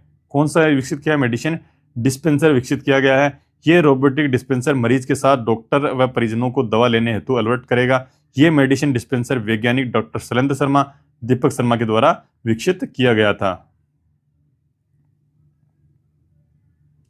नेक्स्ट है आपका, राजस्थान के स्टार्टअप को मिलेगी निःशुल्क कानूनी सहायता। राजस्थान का जो स्टार्टअप है उसको मिलेगी निःशुल्क कानूनी सहायता। टीआई यानी टाई राजस्थान के राज्य के स्टार्टअप को निःशुल्क कानूनी सलाह तथा सहायता उपलब्ध कराने हेतु चीर अमर्थ लीगल एलएलपी के साथ एमओयू हस्ताक्षरित किया है। टाई राजस्थान की अध्यक्ष डॉक्टर सीनू जावर, चीर अमृत मैनेजिंग पार्टनर प्रकुल खुराना के समझौता ज्ञापन पर हस्ताक्षर किए हैं। टाई राजस्थान चयनित startup company trademark, brand, patent, funding आदि से संबंधित रजिस्ट्रेशन, लाइसेंस, एनओसी संबंधी जानकारी व सहायता प्रदान करेगा। यानी राजस्थान का स्टार्टअप को मिलेगी निःशुल्क कानूनी सहायता। जो आपके स्टार्टअप के राजस्थान के इतना कोई इंपॉर्टेंट है नहीं। ये चीज जो इंपॉर्टेंट चीज है उसको मैं हाईलाइट करता हुआ चल रहा हूँ, उसको ही आपको रीड आउट करना है। बाकी चीजें मैं आपको रीड करके बता रहा हूँ कि इसमें ये चीजें बताई गई है। ठीक है, जिस थ्योरी को मैं आसान बनाने की कोशिश कर रहा हूँ मेरे साथियों। रिको को भीलवाड़ा में भूमि आवंटित। मुख्यमंत्री ने 100 दिवसीय कार्य योजना के अंतर्गत भीलवाड़ा जिले में नवीन औद्योगिक रिको क्षेत्र के लिए भूमि आवंटित किए जाने की स्वीकृति प्रदान की है। उल्लेखनीय है कि राज्य सरकार की 100 दिवसीय कार्य योजना के तहत रिको द्वारा भीलवाड़ा में टेक्सटाइल पार्क स्थापित किया जाना प्रस्तावित है। यानी भीलवाड़ा जिले के अंतर्गत क्या है, टेक्सटाइल पार्क अभी स्थापित किया जाएगा। आपको अगर पूछा जाए टेक्सटाइल पार्क कहां स्थापित किया जाएगा, तो आपको बताना है भीलवाड़ा जिले में टेक्सटाइल पार्क स्थापित किया जाएगा। नेक्स्ट है आपका नगरीय निकायों में मजबूत होगा आधारभूत ढांचा। नगरीय निकाय है उसमें जो आधारभूत ढांचा है वह क्या होगा, मजबूत होगा। प्रदेश के 106 नगरीय निकायों में 223 करोड़ रुपए की लागत से 1470 टीपीडी क्षमता के सॉलिड वेस्ट प्रोसेसिंग प्लांट की स्थापना की जाएगी। भरतपुर शहर में 135.40 टीपीडी क्षमता का सॉलिड वेस्ट प्रोसेसिंग प्लांट लगाया जाएगा। प्रदेश के 27 नगरीय निकायों में महिलाओं के लिए पिंक टॉयलेट का निर्माण किया जाएगा। ये इंपॉर्टेंट चीज है, ये आपको याद रखनी है। प्रदेश के जो 27 नगरीय निकाय है उनमें महिलाओं के लिए पिंक टॉयलेट का निर्माण किया जाएगा। यानी महिलाओं के लिए पिंक टॉयलेट का निर्माण 27 नगरीय निकायों में किया जाएगा। ठीक है, ये होगा। आगे मेरे साथियों, आगे हम डिस्कस करें वुमन साइक्लोथॉन। राजस्थान प्रदूषण नियंत्रण मंडल ने महिलाओं के को स्वास्थ्य के प्रति, सस्टेनेबल परिवहन के प्रति जागरूक करने के लिए 3 जून को वुमन साइक्लोथॉन का आयोजन किया है। यानी 3 जून को राजस्थान प्रदूषण नियंत्रण मंडल ने महिलाओं को स्वास्थ्य के प्रति, सस्टेनेबल परिवहन के प्रति जागरूक करने के लिए, यानी महिलाओं को स्वास्थ्य के प्रति एवं सस्टेनेबल परिवहन के प्रति जागरूक करने के लिए 3 जून को वुमन साइक्लोथॉन का आयोजन किया गया था। ठीक है, ये आपको याद रखना है। ठीक है, नेक्स्ट आपका जुलाई का महीना डेंगू माह के रूप में मनाया जाएगा। जो जुलाई का महीना है डेंगू माह के रूप में मनाया जाएगा। जुलाई 2024 है, वह है जो आपका डेंगू माह के रूप में मनाया जाएगा। देश में वर्ष 2024 में मानसूनी मौसमी बीमारियों के अधिक प्रसार की संभावना व्यक्त की गई है। संभावित मौसमी बीमारी से निपटने के लिए अप्रैल माह में मलेरिया क्रेज प्रोग्राम, जून को मलेरिया माह और जुलाई को डेंगू माह के रूप में मनाए जाने का निर्णय लिया गया है। ये आपको बहुत ज्यादा इंपॉर्टेंट है, ये क्वेश्चन पूछा जा सकता है। अप्रैल माह को मलेरिया क्रेज प्रोग्राम के रूप में मनाया जाएगा। जो अप्रैल माह है आपको मलेरिया क्रेज प्रोग्राम के रूप में मनाया जाएगा, और जून माह है उसे मलेरिया माह के रूप में मनाया जाएगा। यानी अप्रैल माह को तो मलेरिया क्रेज प्रोग्राम के तहत के रूप में मनाया जाएगा, और जून को मलेरिया माह के रूप में मनाया जाएगा, और जुलाई को डेंगू माह के रूप में मनाया जाएगा। ये आपको याद रखना, इंपॉर्टेंट चीज है, ये आपको याद रखनी है। ठीक है, राजस्थान में CAA लागू हो चुका है। राजस्थान में नागरिकता संशोधन अधिनियम CAA लागू हो गया है। इसके तहत राजस्थान में अनूपगढ़, सिरोही और जोधपुर जिलों में रह रहे 17 लोगों को नागरिकता प्रदान की गई है। राजस्थान में CAA की फुल फॉर्म क्या, नागरिकता संशोधन अधिनियम CAA अभी के राजस्थान में लागू हो गया है। प्रदेश में जून 2024 तक करीब 2500 लोगों को CAA के तहत नागरिकता का पात्र माना जा चुका है। ठीक है, आगे हम डिस्कस करें राजस्थान सरकार तथा national stock exchange of India के मध्य समझौता हुआ है। जो राजस्थान गवर्नमेंट है और नेशनल स्टॉक एक्सचेंज है NSE के मध्य एक MOU साइन हुआ है। राजस्थान सरकार ने नेशनल स्टॉक एक्सचेंज के साथ एक MOU साइन किया है, जिसके तहत राजस्थान की MSME संस्थाएं स्वयं का IPO जारी कर बाजार में फंड जुटा सकेगी। राजस्थान की जो MSME संस्थाएं हैं स्वयं का IPO जारी कर बाजार से क्या है, फंड जुटा सकेगी। इस समझौते के तहत उद्योग विभाग, राजस्थान सरकार तथा NSE राज्य में MSME सिविल नॉलेज सत्र, रोड शो, वर्कशॉप, सेमिनार आदि आयोजित करेंगे। नेशनल स्टॉक एक्सचेंज, मुंबई स्थित नेशनल स्टॉक एक्सचेंज भारत का सबसे बड़ा स्टॉक एक्सचेंज है। जो मुंबई में स्थित है नेशनल स्टॉक एक्सचेंज भारत का सबसे बड़ा क्या है, स्टॉक एक्सचेंज है, सेबी डाटा के आधार पर। ठीक है, ये 1994 में संचालित हुआ तथा भारत में इलेक्ट्रॉनिक्स ट्रेडिंग को लागू करने वाला पहला एक्सचेंज था। 1994 में ये संचालित हुआ और भारत में इलेक्ट्रॉनिक ट्रेडिंग को लागू करने वाला जो पहला एक्सचेंज है। भारत में इलेक्ट्रॉनिक ट्रेडिंग को लागू करने वाला पहला एक्सचेंज कौन सा है, आपका नेशनल स्टॉक एक्सचेंज है। आगे हम देखते हैं नेशनल लॉ यूनिवर्सिटी तथा यूनिवर्सिटी ऑफ लिवरपूल यूके के बीच MOU साइन हुआ है। नेशनल लॉ यूनिवर्सिटी और यूनिवर्सिटी ऑफ लिवरपूल यूके के बीच एक MOU साइन हुआ है। 23 मई को राष्ट्रीय विधि विश्वविद्यालय Jodhpur, school law of and social justice university of Liverpool UK के बीच एक समझौता ज्ञापन पर हस्ताक्षर किया गया है। यह MOU वैज्ञानिक एवं तकनीकी ज्ञान सामग्रियों के आदान प्रदान, संयुक्त शोध गतिविधियों, सकाई प्रशासनिक कर्मचारियों के आदान प्रदान में स्नातक स्तर पर छात्र आदान प्रदान पर केंद्रित है। आगे है आपका तिलहनी फसलों में अनुसंधान बढ़ाने हेतु MOU, यानी जो तिलहनी फसलें होती हैं उनमें अनुसंधान बढ़ाने के लिए एक MOU साइन हुआ है। महाराणा प्रताप कृषि विश्वविद्यालय उदयपुर ने तिलहनी फसलों में अनुसंधान बढ़ाने हेतु भारतीय तिलहन अनुसंधान संस्थान हैदराबाद के साथ अनुबंध किया है। अब आपको ये याद रखना है महाराणा प्रताप कृषि विश्वविद्यालय कहाँ स्थित है, उदयपुर में स्थित है। पहली लाइन आपको याद रखनी है, महाराणा प्रताप कृषि विश्वविद्यालय कहाँ पे स्थित है, उदयपुर में स्थित है। और जो भारतीय तिलहन अनुसंधान संस्थान कहाँ पे है, हैदराबाद में स्थित है। भारतीय तिलहन अनुसंधान संस्थान कहाँ है, हैदराबाद में। जो महाराणा प्रताप कृषि विश्वविद्यालय उदयपुर और भारतीय तिलहन अनुसंधान संस्थान हैदराबाद, इन दोनों के बीच में एक क्या हुआ है, MOU साइन हुआ है। इन्होंने तिलहनी फसलों में अनुसंधान करने के लिए, जो तिलहनी फसलें होती हैं उनमें अनुसंधान या रिसर्च करने के लिए एक MOU साइन किया है। भारतीय तिलहन अनुसंधान केंद्र मुख्य रूप से 6 तिलहनी फसलों अरंडी, अलसी, तिल, कुसुम, सूरजमुखी, नाइजर पर अनुसंधान कर रहा है। मेवाड़ क्षेत्र में कुसुम खेती की संभावनाओं को देखते हुए इस साल मानसून में महाराणा प्रताप कृषि विश्वविद्यालय के फार्म पर इसकी खेती की गई है।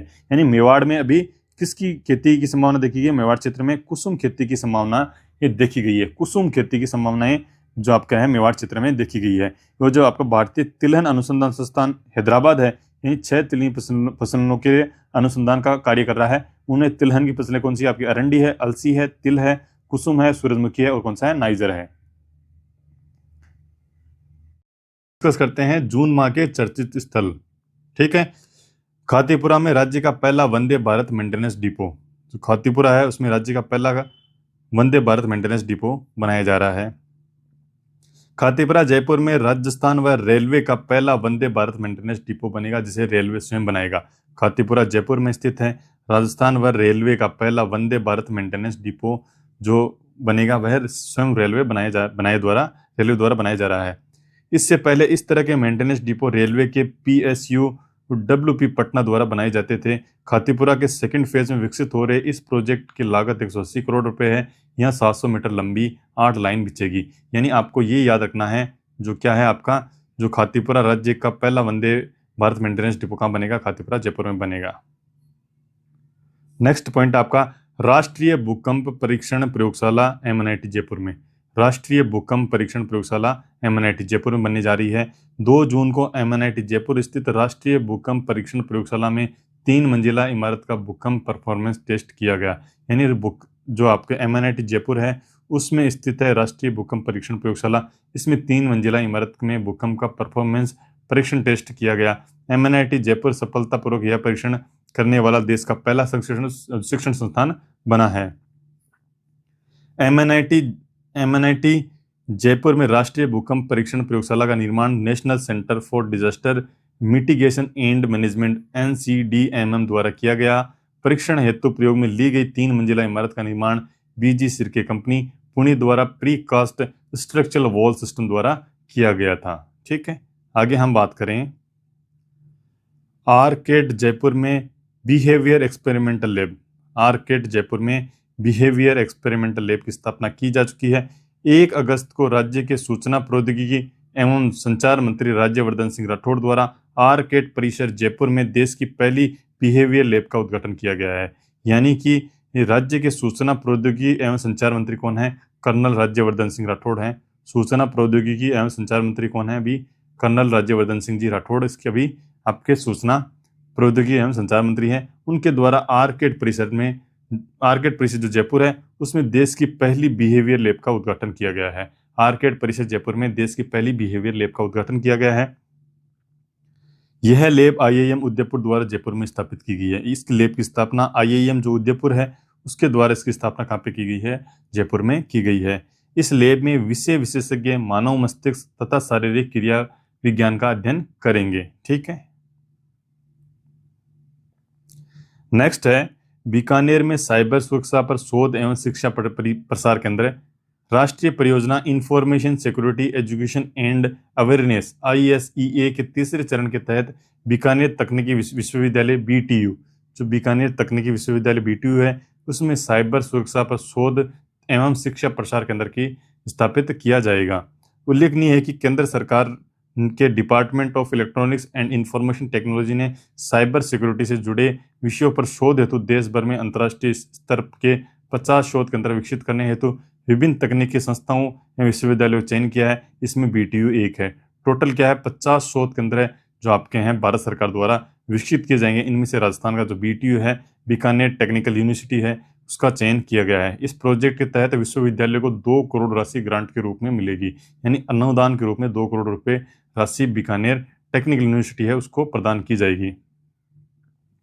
नेक्स्ट है आपका राजस्थान का दूसरा खरमोर ब्रीडिंग सेंटर। जो राजस्थान का दूसरा खरमोर ब्रीडिंग सेंटर है, दुर्लभ पक्षी खरमोर के लिए सोरसेन बारा में प्रदेश का दूसरा खरमोर ब्रीडिंग सेंटर बनाया जा रहा है। दुर्लभ पक्षी कौन सा है? खरमोर है। उसके लिए सोरसेन बारा में प्रदेश का दूसरा खरमोर ब्रीडिंग सेंटर बनाया जा रहा है। दुर्लभ पक्षी कौन सा है? खरमोर है। उसके लिए सोरसेन बारा में प्रदेश का दूसरा खरमोर ब्रीडिंग सेंटर बनाया जा रहा है। यह सेंटर 25 हेक्टेयर में 33 करोड़ रुपए की लागत से बनाया जा रहा है। राजस्थान का पहला खरमोर ब्रीडिंग सेंटर अजमेर में स्थापित किया गया है। अब आपको ये भी याद रखना है, राजस्थान का पहला खरमोर ब्रीडिंग सेंटर है वह कहाँ पे? आपके अजमेर में है, और दूसरा कहाँ पे है, सोरसन बारा में है। नाहरगढ़ जैविक उद्यान में टाइगर सफारी। नाहरगढ़ जैविक उद्यान में टाइगर सफारी। नाहरगढ़ जैविक उद्यान जयपुर में टाइगर सफारी शुरू होगी। तो नाहरगढ़ जैविक उद्यान कहाँ पे है, जयपुर में, इसमें टाइगर सफारी है जो शुरू होगी। नाहरगढ़ जैविक उद्यान राज्य का पहला ऐसा जैविक उद्यान होगा जहां सैलानियों को लोयन व टाइगर दोनों सफारी देखने को मिलेगी। नाहरगढ़ जैविक उद्यान कहाँ पे है, जयपुर में है। राज्य का पहला ऐसा जैविक उद्यान होगा जहां सैलानियों के लिए लोयन व टाइगर सफारी दोनों देखने को मिलेगी। ठीक है। इस उद्यान में 30 वर्ग किलोमीटर भूमि पर 4.5 करोड़ रुपए की का खर्च कर टाइगर सफारी विकसित की गई है। उल्लेखनीय है कि आमेर में हाथी सफारी, आमागढ़ व जालना में लेपर्ड सफारी, नाहरगढ़ जैविक उद्यान में लॉयन सफारी के बाद अब यहाँ टाइगर सफारी जयपुर में 5वीं सफारी होगी। आपको याद रखना है, आमेर में कौन सी है, हाथी सफारी फेमस है, आमागढ़ व जालाना में लेपर्ड सफारी फेमस है, और नाहरगढ़ जैविक उद्यान में लोयन सफारी पहले चालू थी, अब टाइगर सफारी चालू की जा रही है, और इस प्रकार जयपुर में 5वीं यह टाइगर सफारी होगी। ठीक है। राजस्थान यूनिटी मॉल स्वदेशी उत्पादों को बढ़ावा देने व एक ही छत के नीचे मार्केट प्लेस उपलब्ध करवाने के उद्देश्य से देश भर में पीएम एकता मॉल बनाए जा रहे हैं। इसी क्रम में जयपुर में राजस्थान यूनिटी मॉल बनाया जाएगा, यानी स्वदेशी उत्पादों को बढ़ावा देने के लिए। ठीक है। एक ही छत के नीचे मार्केट प्लेस उपलब्ध करवाने के उद्देश्य से देश भर में, पूरे देश में पीएम एकता मॉल बनाए जा रहे हैं। पूरे देश में क्या बनाए जा रहे हैं, पीएम एकता मॉल बनाए जा रहे हैं। इसी क्रम में जयपुर में राजस्थान यूनिटी मॉल है, जो राजस्थान यूनिटी मॉल बनाया जाएगा। इस मॉल का निर्माण मेक इन इंडिया व एक जिला एक उत्पाद की अवधारणा को बढ़ावा देने हेतु किया जा रहा है। यानी मेक इन इंडिया व एक जिला एक उत्पाद की अवधारणा को बढ़ावा देने के लिए इस मॉल का निर्माण किया जा रहा है। आगे है सरिस्का टाइगर रिजर्व में 2 sanctuary area zone. Sariska tiger reserve है, उसमें 2 सेंचुरी एरिया जोन का घोषित की गई है। सरिस्का में टाइगर तथा पैंथरों की बढ़ती संख्या के चलते सरिस्का टाइगर रिजर्व का कोर एरिया छोटा पड़ने लगा है, जिसके कारण सरिस्का में 2 एरिया जोन बनाए गए हैं। यानी सरिस्का में टाइगर और पैंथरों की संख्या बढ़ने के कारण सरिस्का टाइगर रिजर्व का कोर एरिया छोटा पड़ने लगा है, जिसके कारण सरिस्का में क्या है, 2 एरिया जोन बनाए जाएंगे। वर्तमान में सरिस्का में 43 बाघ बाघिन व लगभग 200 पैंथर हैं। आपको ये भी याद रखना है, सरिस्का में वर्तमान में अभी 43 बाघ और बाघिन हैं और 200 कितने हैं, पैंथर हैं। अब आगे हम बात करें मरुधरा बायोलॉजिकल पार्क। बीचवाल बीकानेर में 445 हेक्टेयर क्षेत्रफल पर मरुधरा बायोलॉजिकल पार्क विकसित किया जा रहा है। अब आपको ये याद रखना है, मरुधरा बायोलॉजिकल पार्क है वह कहाँ बनाया जा रहा है, वो आपके बीचवाल बीकानेर में बनाया जा रहा है। 445 हेक्टेयर क्षेत्रफल में यह बनाया जा रहा है। इस पार्क में चिंकारा, काला हिरण, चित्तल, नीलगाय, भेड़िया आदि 28 पिंजरे बनाए जाने प्रस्तावित है।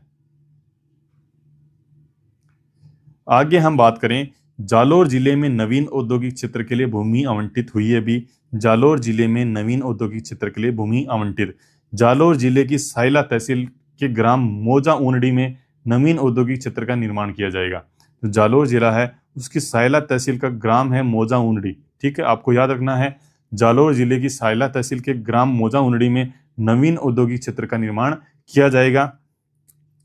इसके लिए मुख्यमंत्री श्री भजनलाल शर्मा ने राजस्थान औद्योगिक क्षेत्र आवंटन नियम 1959 के नियम 11A के तहत 2030 हेक्टेयर भूमि आवंटन की स्वीकृति प्रदान की है। ठीक है, इस निर्णय से स्थानीय क्षेत्र में औद्योगिक विकास को गति मिलेगी एवं रोजगार के अवसर सर्जित होंगे। इस औद्योगिक क्षेत्र का निर्माण राजस्थान राज्य औद्योगिक विकास निगम लिमिटेड रिको द्वारा किया जाएगा। यानी जो ये औद्योगिक क्षेत्र, इसका निर्माण है राजस्थान राज्य औद्योगिक विकास निगम लिमिटेड रिको के द्वारा किया जाएगा। रिको की फुल फॉर्म आपको याद रखनी है, राजस्थान राज्य औद्योगिक विकास निगम लिमिटेड, इसकी फुल फॉर्म होती है। इसके द्वारा इसका निर्माण किया जाएगा। अगला आपका क्या कहता है, dogs training and breeding centre Bikaner. Dogs training and breeding centre Bikaner. BSF Rajasthan और गुजरात फ्रंटियर का पहला dogs training and breeding centre Bikaner sector मुख्यालय में खोला जाएगा। बीएसएफ राजस्थान और गुजरात फ्रंटियर का पहला dog training and breeding centre Bikaner sector मुख्यालय में खोला जाएगा। यानी बीएसएफ राजस्थान और गुजरात फ्रंटियर का जो पहला डॉग ट्रेनिंग ब्रीडिंग सेंटर है बीकानेर सेक्टर मुख्यालय पे खोला जाएगा। देश का यह 5वां रीजनल सब्सिडरी ट्रेनिंग सेंटर है। इस सब्सिडरी के 9 ट्रेनिंग व ब्रीडिंग सेंटर में 20 जर्मन शेफर्ड की पहली खेप आईजी असॉल्ट नारकोटिक्स और एक्सप्लोजिव का पता लगाने की ट्रेनिंग दी जा रही है। यहाँ से ट्रेड होने वाले डॉग्स राजस्थान और गुजरात फ्रंटियर के विभिन्न यूनिट्स में भेज दिए जाएंगे। Okay, now we will discuss next. स्वर्गीय कर्नल बेसला की प्रतिमा का अनावरण। स्वर्गीय कर्नल बेसला है, उनकी प्रतिमा का अनावरण मुख्यमंत्री भजनलाल शर्मा ने 13 जून को टोडा भीम के मूंडिया में स्वर्गीय कर्नल किरोड़ी सिंह बेसला की प्रतिमा का अनावरण किया है। यानी टोडा भीम की मूंडिया में स्वर्गीय कर्नल किरोड़ी सिंह बेसला की मूर्ति का अनावरण कहाँ पे किया गया है? टोडा भीम के मूंडिया गांव में इसका अनावरण किया गया है। मुख्यमंत्री ने स्वर्गीय श्री बेसला को जिब्राल्टर की चट्टान की संज्ञा दी है। यानी जो आपके मुख्यमंत्री है भजनलाल शर्मा ने जो स्वर्गीय आपके कर्नल किरोड़ी सिंह बेसला है उन्हें जिब्राल्टर की चट्टान की संज्ञा उन्होंने दी है। तो आपको याद रखना है जिब्राल्टर की चट्टान की संज्ञा अभी हाल फिलहाल में किसे दी गई है? तो स्वर्गीय कर्नल किरोड़ी सिंह जी बेसला को जिब्राल्टर की चट्टान की संज्ञा श्रीमान मुख्यमंत्री भजनलाल शर्मा के द्वारा प्रदान की गई है। श्री कर्नल किरोड़ी सिंह बेसला गुर्जर आरक्षण समिति के संस्थापक भी थे। कौन किसके थे? गुर्जर आरक्षण संघर्ष समिति थे, उसके अध्यक्ष थे, संस्थापक थे। कर्नल बेसला ने गुजरात समाज में असमानता, अशिक्षा और पिछड़ेपन आदि के खिलाफ जागरूकताएं फैलाई थी। ये बिल्कुल सही है। आगे है लाखावास बांध। लाखावास बांध सील डूंगरी जयपुर में स्थित लाखावास बांध हाल ही में मछलियों तथा कछुओं की मृत्यु के कारण चर्चा में रहा है।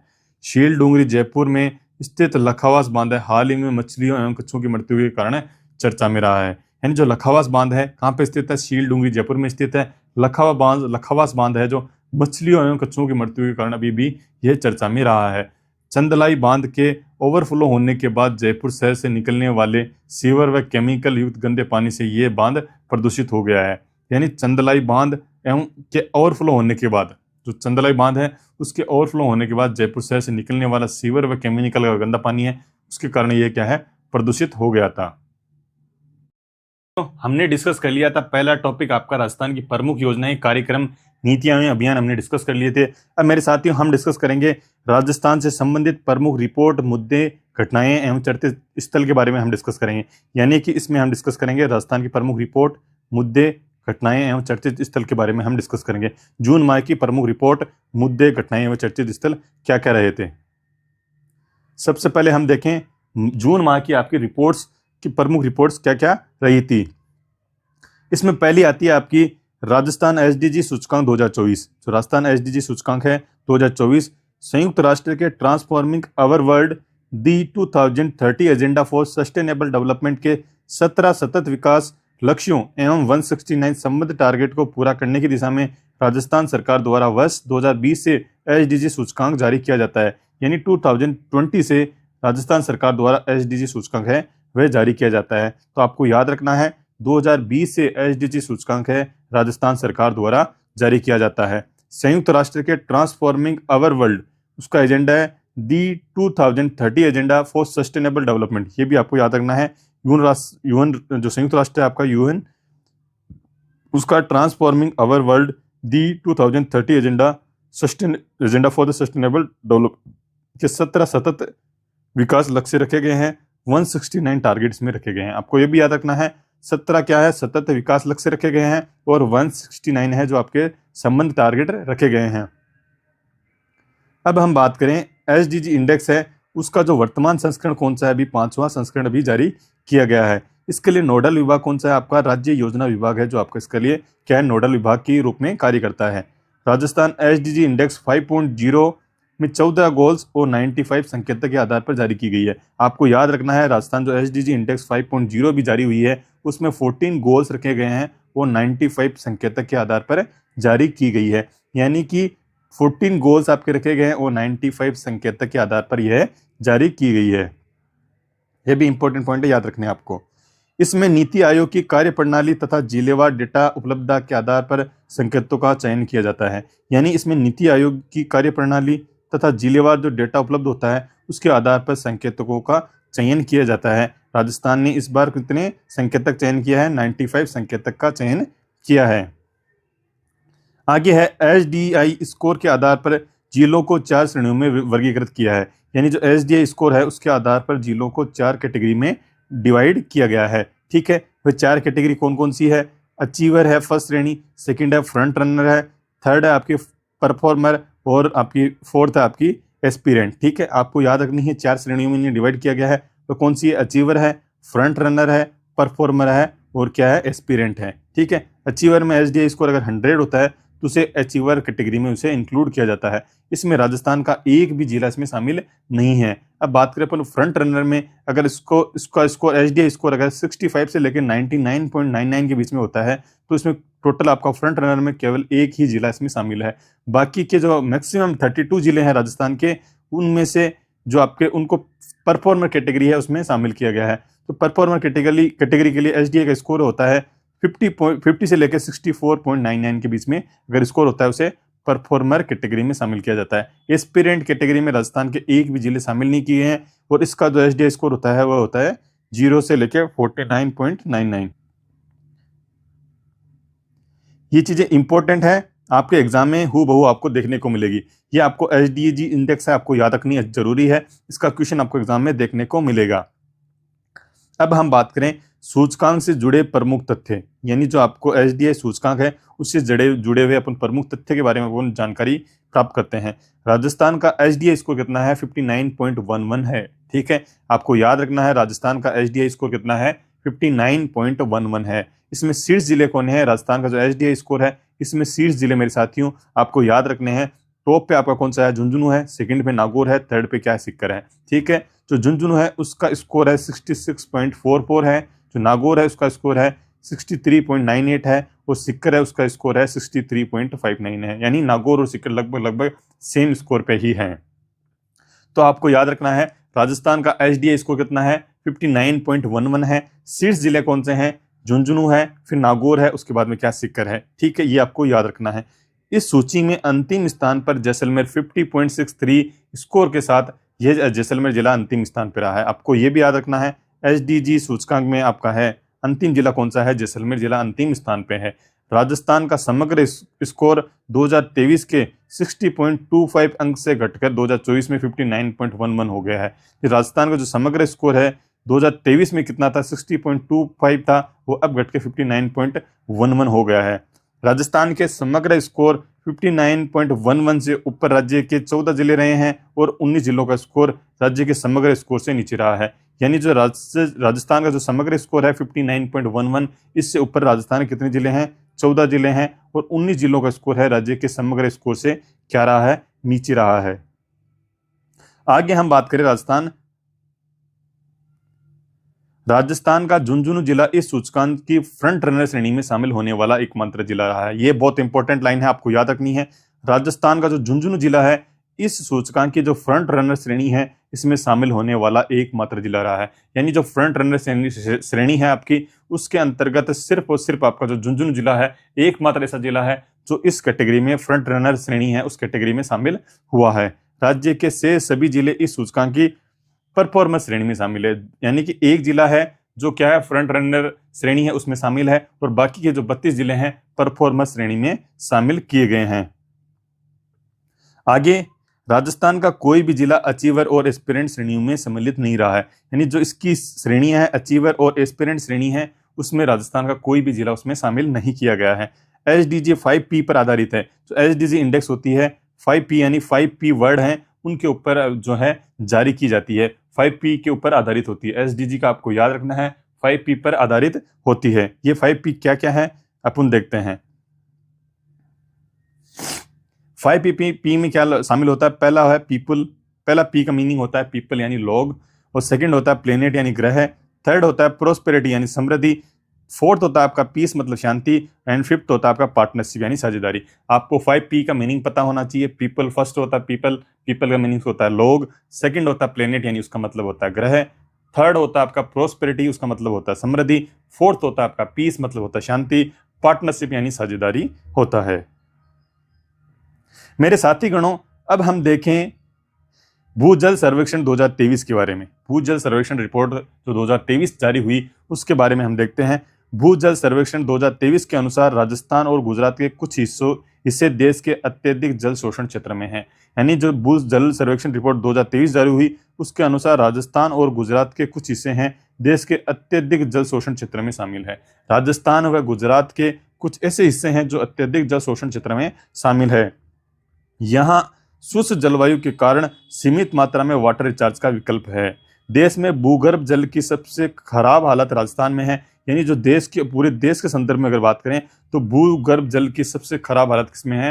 राजस्थान में ही आपको देखने को मिलती है। राजस्थान के 203 ब्लॉक क्या है? डार्क जोन में घोषित किए गए हैं। 203 ब्लॉक हैं राजस्थान के जो क्या है? डार्क जोन घोषित किए जा चुके हैं। तो मेरे साथियों ये इंपॉर्टेंट लाइन है, राजस्थान के कितने ब्लॉक हैं जो डार्क जोन घोषित किए जा चुके हैं? तो आपको याद रखना है 203 ब्लॉक है जो ऑलरेडी डार्क जोन में शामिल किए जा चुके हैं।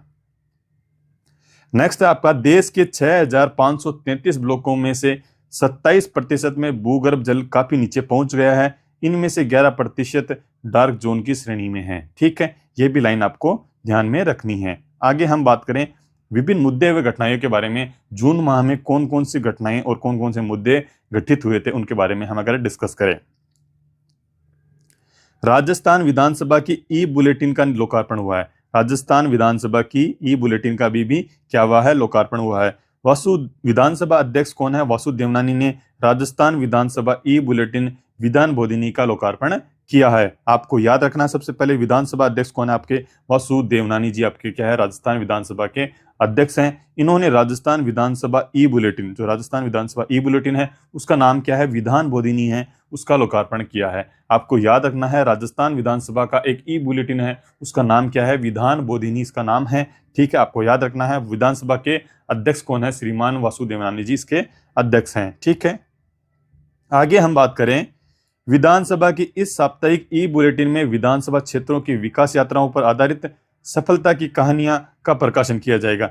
जो यह जो आपकी है विधान बोधिनी विधानसभा ई बुलेटिन है, ये क्या है? साप्ताहिक ई बुलेटिन है, ये भी याद रखना आपको। ठीक है, ई बुलेटिन में राजस्थान विधानसभा की गतिविधियों, सदन की कार्यप्रणाली, विभिन्न अनुभागों की जानकारी और ऐतिहासिक पहलुओं की रोचक घटनाएं भी प्रकाशित की जाएगी। ओके, अब आगे हम डिस्कस करते हैं। राजस्थान सरकार की नई 8 अकादमियों का गठन करेगी। जो राजस्थान सरकार है अब है जो नई 8 अकादमियों का क्या करेगी? गठन करने जा रही है। राजस्थान गवर्नमेंट है 8 नई अकादमियों का गठन करेगी। उनमें कौन कौन सी है वह अपन देखते हैं। राजस्थान सरकार द्वारा राज्य में 8 नवीन अकादमियों के गठन की घोषणा की गई है। कितनी नई अकादमियां खोली जाएगी? 8 नई अकादमियां खोली जाएगी। इन नवीन अकादमियों के गठन से राज्य में प्रमुख अकादमियों व केंद्रों की संख्या अब बढ़कर 18 से बढ़कर कितनी हो जाएगी? 26 हो जाएगी। पहले कितनी थी? 18 थी, अब कितनी हो जाएगी? 26 हो जाएगी। ठीक है, अब हम बात करें आगे 8 कौन कौन सी नवीन अकेडमियां हैं वह जो गठित की जाएगी। अब हम बात करें सवाई जयसिंह अकेडमी है, ढूंढाड़ अकादमी। सवाई जयसिंह ढूंढाड़ अकादमी कहाँ पे स्थापित की जाएगी? जयपुर में स्थापित की जाएगी। सवाई जयसिंह ढूंढाड़ अकादमी जयपुर में स्थापित की जाएगी। महाराजा सूरजमल ब्रज अकादमी कहाँ पे स्थापित की जाएगी? भरतपुर में स्थापित की जाएगी। महाराजा सूरजमल ब्रज अकादमी भरतपुर में। सरदार बूंदा मीणा हाड़ौती अकादमी कहाँ पे? कोटा में। सरदार बूंदा मीणा हाड़ौती अकादमी कोटा में स्थापित की जाएगी। राणा सांगा मेवाड़ अकादमी उदयपुर में। राणा सांगा मेवाड़ अकादमी उदयपुर में। राव जोधा राठौड़ अकादमी जोधपुर में। राव जोधा राठौड़ अकादमी जोधपुर में। पृथ्वीराज चौहान अकादमी अजमेर में। पृथ्वीराज चौहान अकादमी अजमेर में। जिलाई बाई मांड अकादमी बीकानेर में। जिलाई बाई मांड अकादमी कहाँ पे? आपके बीकानेर में स्थापित की जाएगी। जिलाई बाई मांड अकादमी बीकानेर में। महाराव शेखावटी अकादमी सीकर में स्थापित की जाएगी। दोबारा एक बार वापस रिवाइज करते हैं इसको।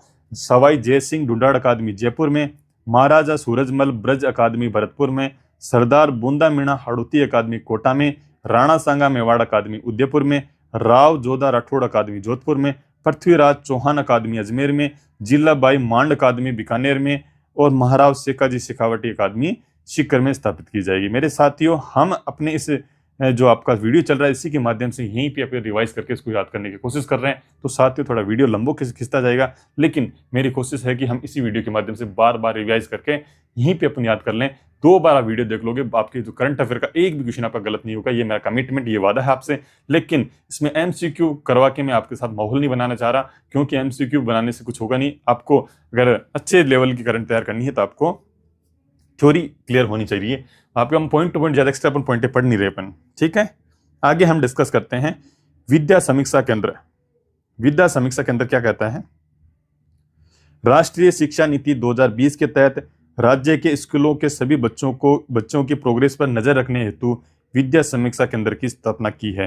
जो राष्ट्रीय शिक्षा नीति 2020 है उसके तहत राज्य के स्कूलों के सभी बच्चों की प्रोग्रेस पर, यानी राज्य के स्कूलों के सभी बच्चों के प्रोग्रेस पर नजर रखने हेतु विद्या समीक्षा केंद्र की स्थापना की गई है। तो आपको ये याद रखना है, विद्या समीक्षा केंद्र की स्थापना राष्ट्रीय शिक्षा नीति के तहत राज्य के स्कूलों के सभी बच्चों की प्रोग्रेस पर नजर रखने हेतु विद्या समीक्षा केंद्र की स्थापना की गई है। आगे आता है विद्या समीक्षा केंद्र एक क्या है, डेटा रिपोजिटरी है। इसमें शिक्षा मंत्रालय द्वारा संचालित सभी योजनाएं व छात्राओं के प्रदर्शन की जानकारी रहती है। ठीक है। राजस्थान विद्या समीक्षा केंद्रों की स्थापना करने वाला देश का 8वां राज्य है। राजस्थान विद्या समीक्षा केंद्र की स्थापना करने वाला देश का कौन सा राज्य है? 8वां राज्य है। यह भी आपको याद रखना है। ठीक है। आगे है, मुख्यमंत्री ने 4 सोलर प्रोजेक्ट के लिए भूमि आवंटन को दी मंजूरी। मुख्यमंत्री ने 4 सोलर प्रोजेक्ट के लिए भूमि आवंटन को क्या है, भूमि आवंटन को क्या दी है, मंजूरी दी है। मुख्यमंत्री ने 4 सोलर प्रोजेक्ट के लिए भूमि आवंटन को दी है मंजूरी। मुख्यमंत्री श्री भजनलाल शर्मा ने राज्य को ऊर्जा के क्षेत्र में अग्रणी और आत्मनिर्भर बनाने के लिए सोलर प्रोजेक्ट के लिए भूमि आवंटन के प्रस्ताव को मंजूरी दी है। भूमि आवंटन प्रस्ताव के अनुसार बीकानेर जिले में 2450 मेगावाट के 3 सोलर पार्कों की स्थापना के लिए Rajasthan solar park development company को कुल 4780 हेक्टेयर भूमि आवंटन को मंजूरी दी है। यानी बीकानेर जिले के 2450 मेगावाट के 3 सोलर पार्क की स्थापना करने के लिए Rajasthan solar park development company को टोटल 4780 हेक्टेयर भूमि की आवंटन किया गया है।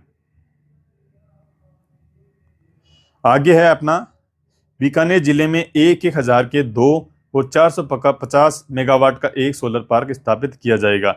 इसके साथ ही एनटीपीसी रिन्यूएबल एनर्जी लिमिटेड को 500 मेगावाट सोलर प्रोजेक्ट की स्थापना के लिए फलोदी जिले की बाप तहसील के ग्राम बडला में 910 हेक्टेयर भूमि मंजूरी दी गई। यानी 500 मेगावाट सोलर प्रोजेक्ट है वह कहाँ स्थापित किया जाएगा? फलोदी जिले की बाप तहसील के ग्राम बडला में स्थापित किया जाएगा। ये आपको याद रखना है, फलोदी जिले की बाप तहसील के ग्राम बडला में 500 मेगावाट का सोलर पावर प्रोजेक्ट है वह स्थापित किया जाएगा। किसके द्वारा स्थापित किया जाएगा? एनटीपीसी रिन्यूएबल एनर्जी लिमिटेड के द्वारा यह स्थापित किया जाएगा। यह सोलर पार्क राजस्थान अक्षय ऊर्जा निगम, नवीन एवं नवीनीकरण मंत्रालय, केंद्र सरकार की सौर योजना के अंतर्गत 3 चरणों में विकसित किए जाएंगे। ठीक है, यह भी आपको ध्यान में रखना है। अब हम बात करें प्रोजेक्ट के बारे में।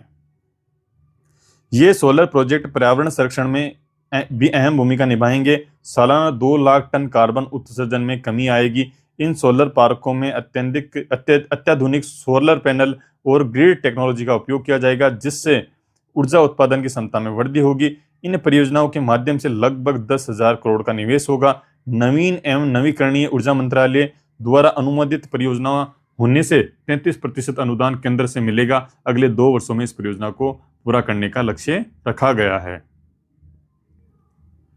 अब हम बात करें लोकसभा आम चुनाव मतगणना 2024।